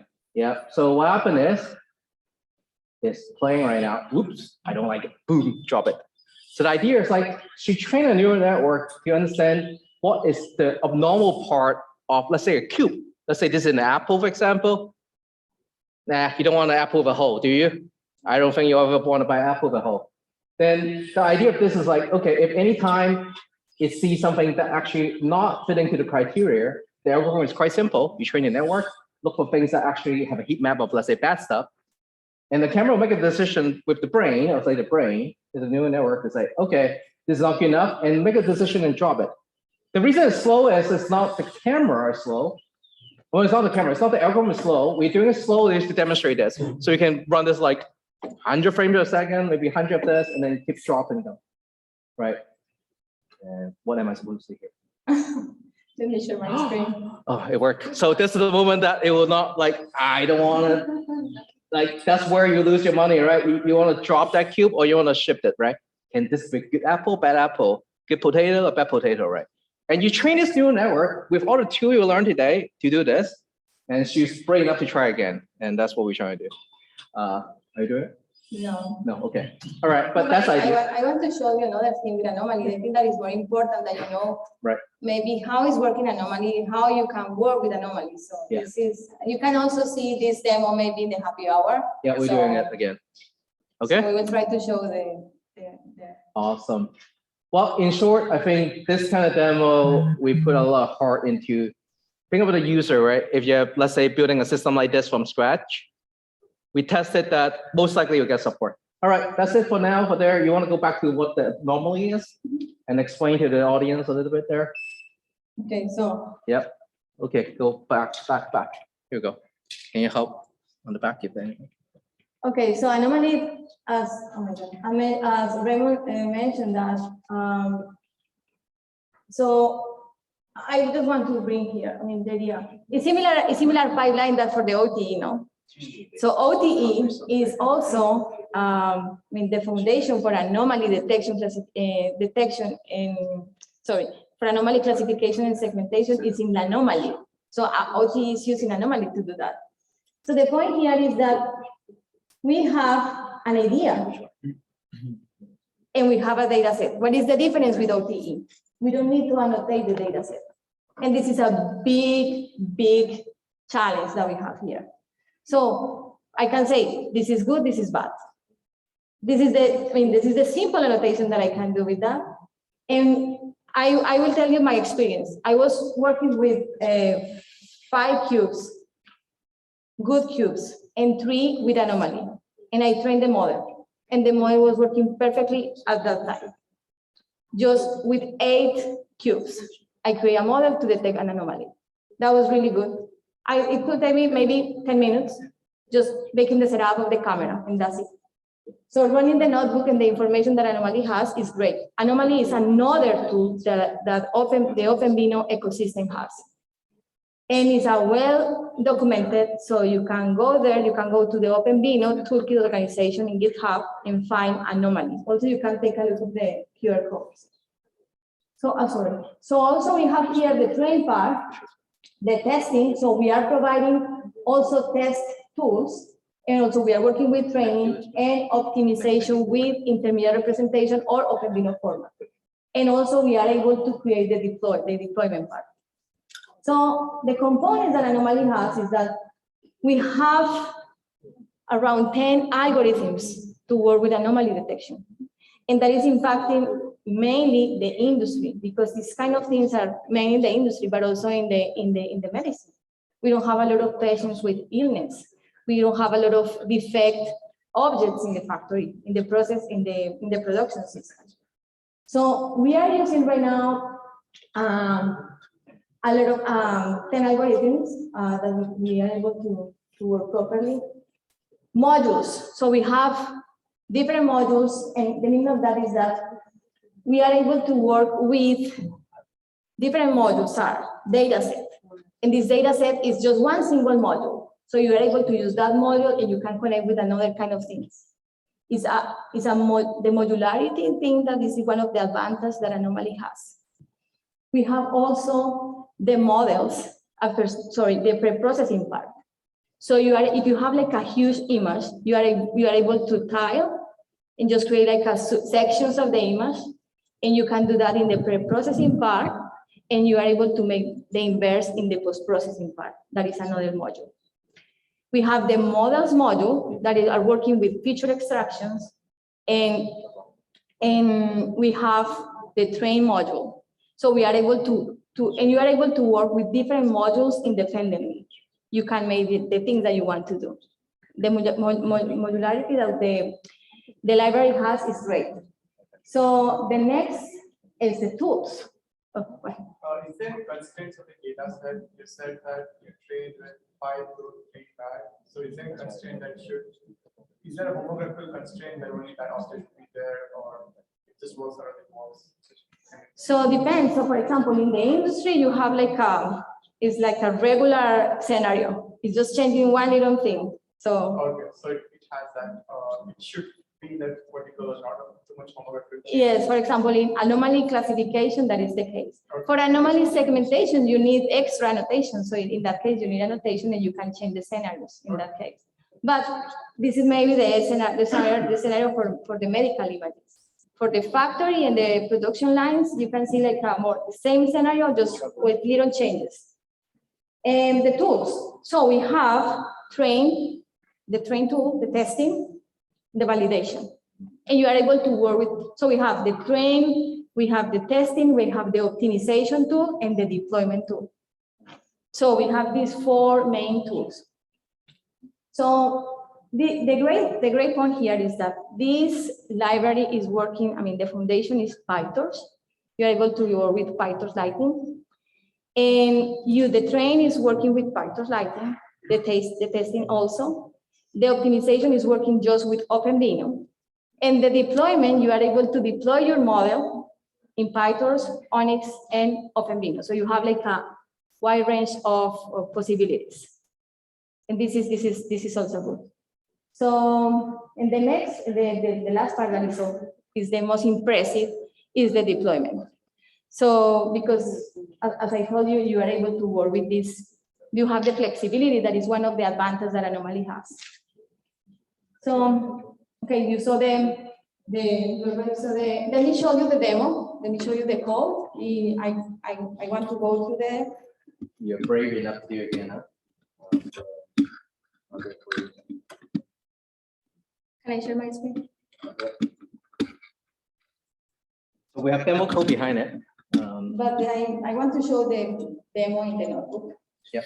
So let me show you first this one. So. Share screen. Oh, yes, it's your screen.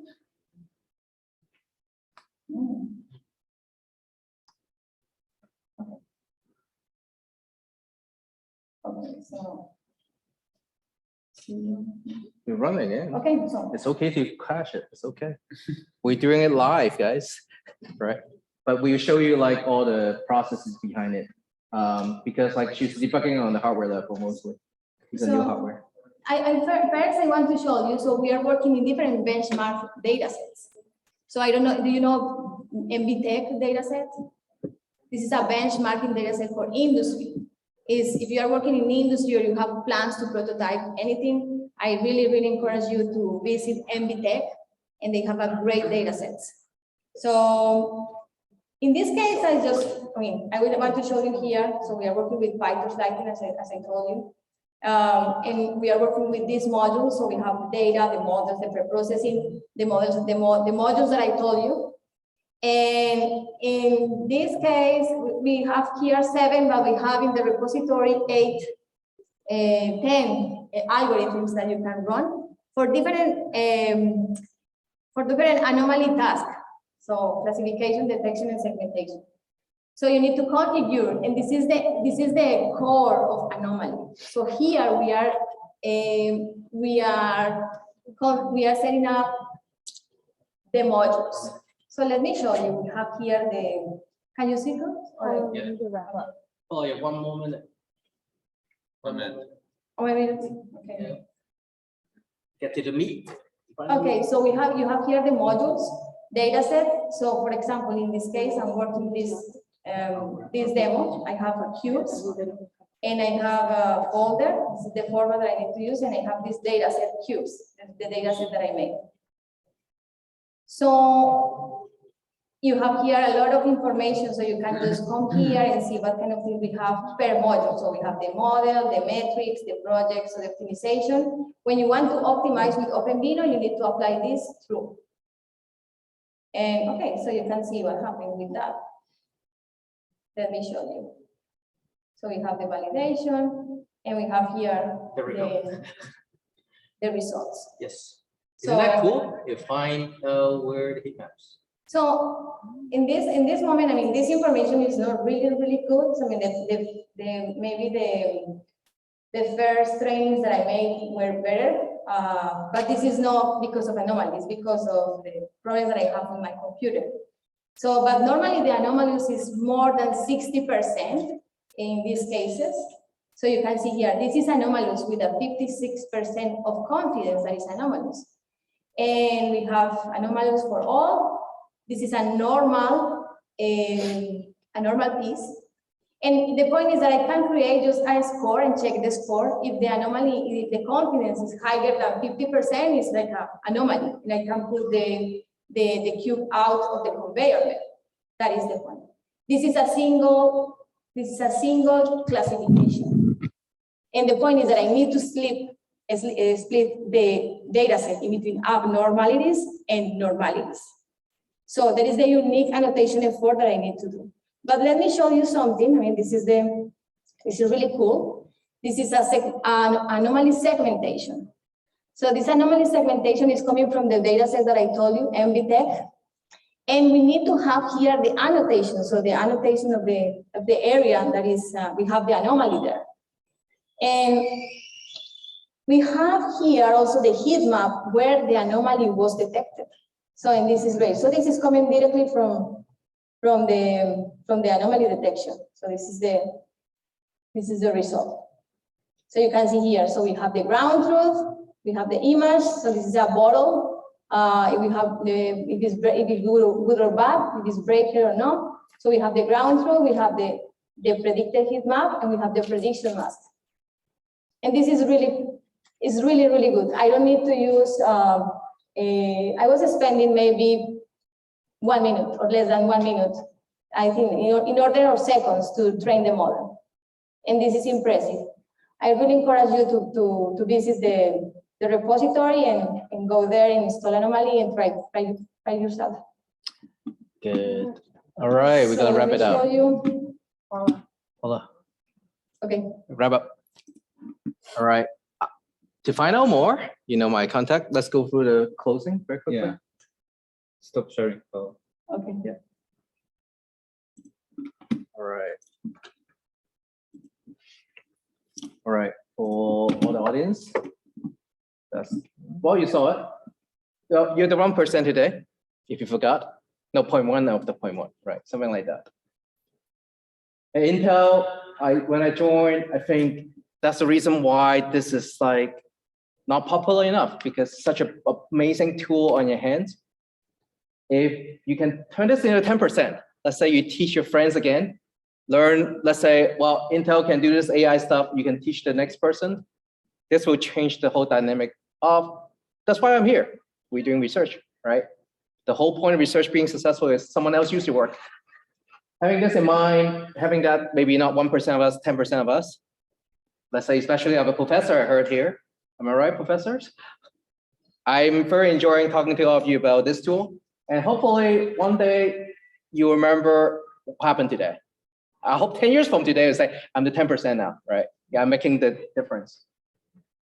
Take away. If you don't know what's OpenVINO today, give me I'll scream my heart off. No, that's okay. If you don't know what's OpenVINO by today, you're not taking my joystick. All right, you have to take it. All right. Is it easy to use? 6 lines of code. Come on, right? But the detail is the devil, right? I'll give you all the devil today. It's hard in some way if you don't know what you're doing. But we've been teaching you what you can do with it. So hopefully you're now like empty-headed. Like I read too many tutorials in my life to don't understand the thing, right? So it's always best to have a teacher. So my job as a teacher, Paulo was a researcher. We have actually other teacher teaching this. Go and learn it. I show you all the way I can optimize something. So you don't have to do this for the next 10 years of life, okay? I spent 7 years optimizing code for my PhD. So I did GPU, I did FPGA, I did everything I can. You can look at my thesis, I'm not joking. And at the end, I built augmented reality headset for a reason. It's too hard. I want to do something I can play. But optimizing doesn't mean you always sacrifice. It's trade-off, right? You can trade the way you need it for your use cases. And I show you brute force at the very end, just buy better hardware. Xeon server is coming up. This great graphics card is coming up. Brute force will work if you want to just like utilize the best hardware, you can still get your way in. Optimization, don't look somewhere else, look here, right? This is how you get your best of the hardware. In the discrete and Xeon use cases, hopefully you all like me enough, keep voting me up in some way. I'll come back next year to talk about those new hardware. You want to learn how the new hardware works with OpenVINO? I'll be there for you. And lastly is, we are not just doing inference, there's some training involved. We are crazy enough to put this together for you with the whole demo kit that Paula did. And you saw it working before the shipment. You can see shipment with hardware. Nightmares. We know. We will make it work again. So it's not a big problem. But with OTE, the OpenVINO training extension, and normally all this library ready for you for free. Apache 2. No strings attached. Stay connected. I still don't know what this is doing. What is this? You can connect with us and find our links in LinkedIn and how Yeah. you can connect with Intel, the newsletter, and how they can see. It's an everything link. Let me try it. AI certification program. All links. It's an everything link. So this will help you to stay connected with us. Our contact is there. All our evangelists from PRC. It's a one page of summary. And if you want to contribute, you want to be not my student, like be my mentor as well. Come and talk to us, okay? Are we all done? I also wanted to show the Dev Challenge website. We have a Dev Challenge website here. 3 slides. Oh, 3 slides. I'm not done. Yeah. Okay. You guys know what I'm doing, right? I did marketing for Intel, but I'm an engineer. Okay. And if you get a T-shirt, you can say to everyone that I wrote that code with Stephanie right here. Stephanie, make that happen. I wrote that code. All right. The very end, we have Dev Challenge. Can you tell us like what's Dev Challenge? Yeah, so what you learned today, we have a certification course that teaches about OpenVINO. And so it's great for anyone who's new to this. It's the other Come website. this way. There's a camera here. And Right, camera. then you can win a laptop. It's the other website. The other one? There's 2 links. Okay. But this is the AI dev team adventure. So we created some really fun videos. There's one with OCR. You'll see Ray and our team on there, and also object detection. We tried to make it very interesting. And then this is the 30-day AI dev challenge. So it has different modules in it. So Adrian, can you scroll down? And then in it, you can actually get a certification badge saying that you're officially certified with OpenVINO. And then so we have prerequisites, and there's a section on retail industry, and then another one on industrial use cases, and then cities of the future. But we also have a medical devices portion. And then if you complete this within 30 days, you'll be entered in a drawing. So you can this is a high-end gaming laptop with one of our teachers. Probably you got one already today. And then if you scroll down, we also have a bundle of different fun, different game titles, as well as some art things. So there's hoodies and backpacks and all kinds of fun things. So this is a program that will be going on for the rest of the year, but we're going to pull it every quarter. So there's some prizes. So let your friends know, let and spread the word. Yep. And the Kaggle video. Yeah, I'm a superstar now. Thanks to her. No. You see us like on. Can you play the other YouTube, one? but I'm You go to live. Kaggle. And- So that's great, the one in orange. Look at me. In Japan. So yeah, we could play the teaser for a second. It's really fast. Let's see if it works. Here. Anime.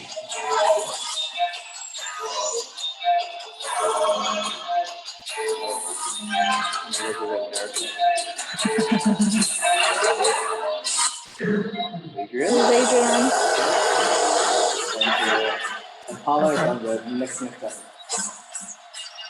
New source code I wrote up, by the way. Painful.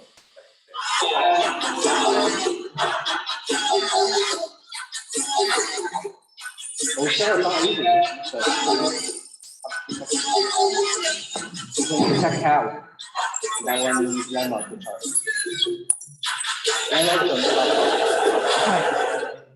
Thank you. Thank you, everyone. And thank you for the virtual audience. And you can watch the recording tonight again if you really missed me. After that, we have all the swag. Everyone stay till the end. Feel free to grab as much as you can. So, As much. That's much. is there something wrong? Okay, Stephanie will handle the shopping. But line up, please. Don't fight for it. Everyone should have something. If not, then Stephanie will handle the rest. And then any questions, you can come to me. Yes. When you try to solve a lot of problems, stuff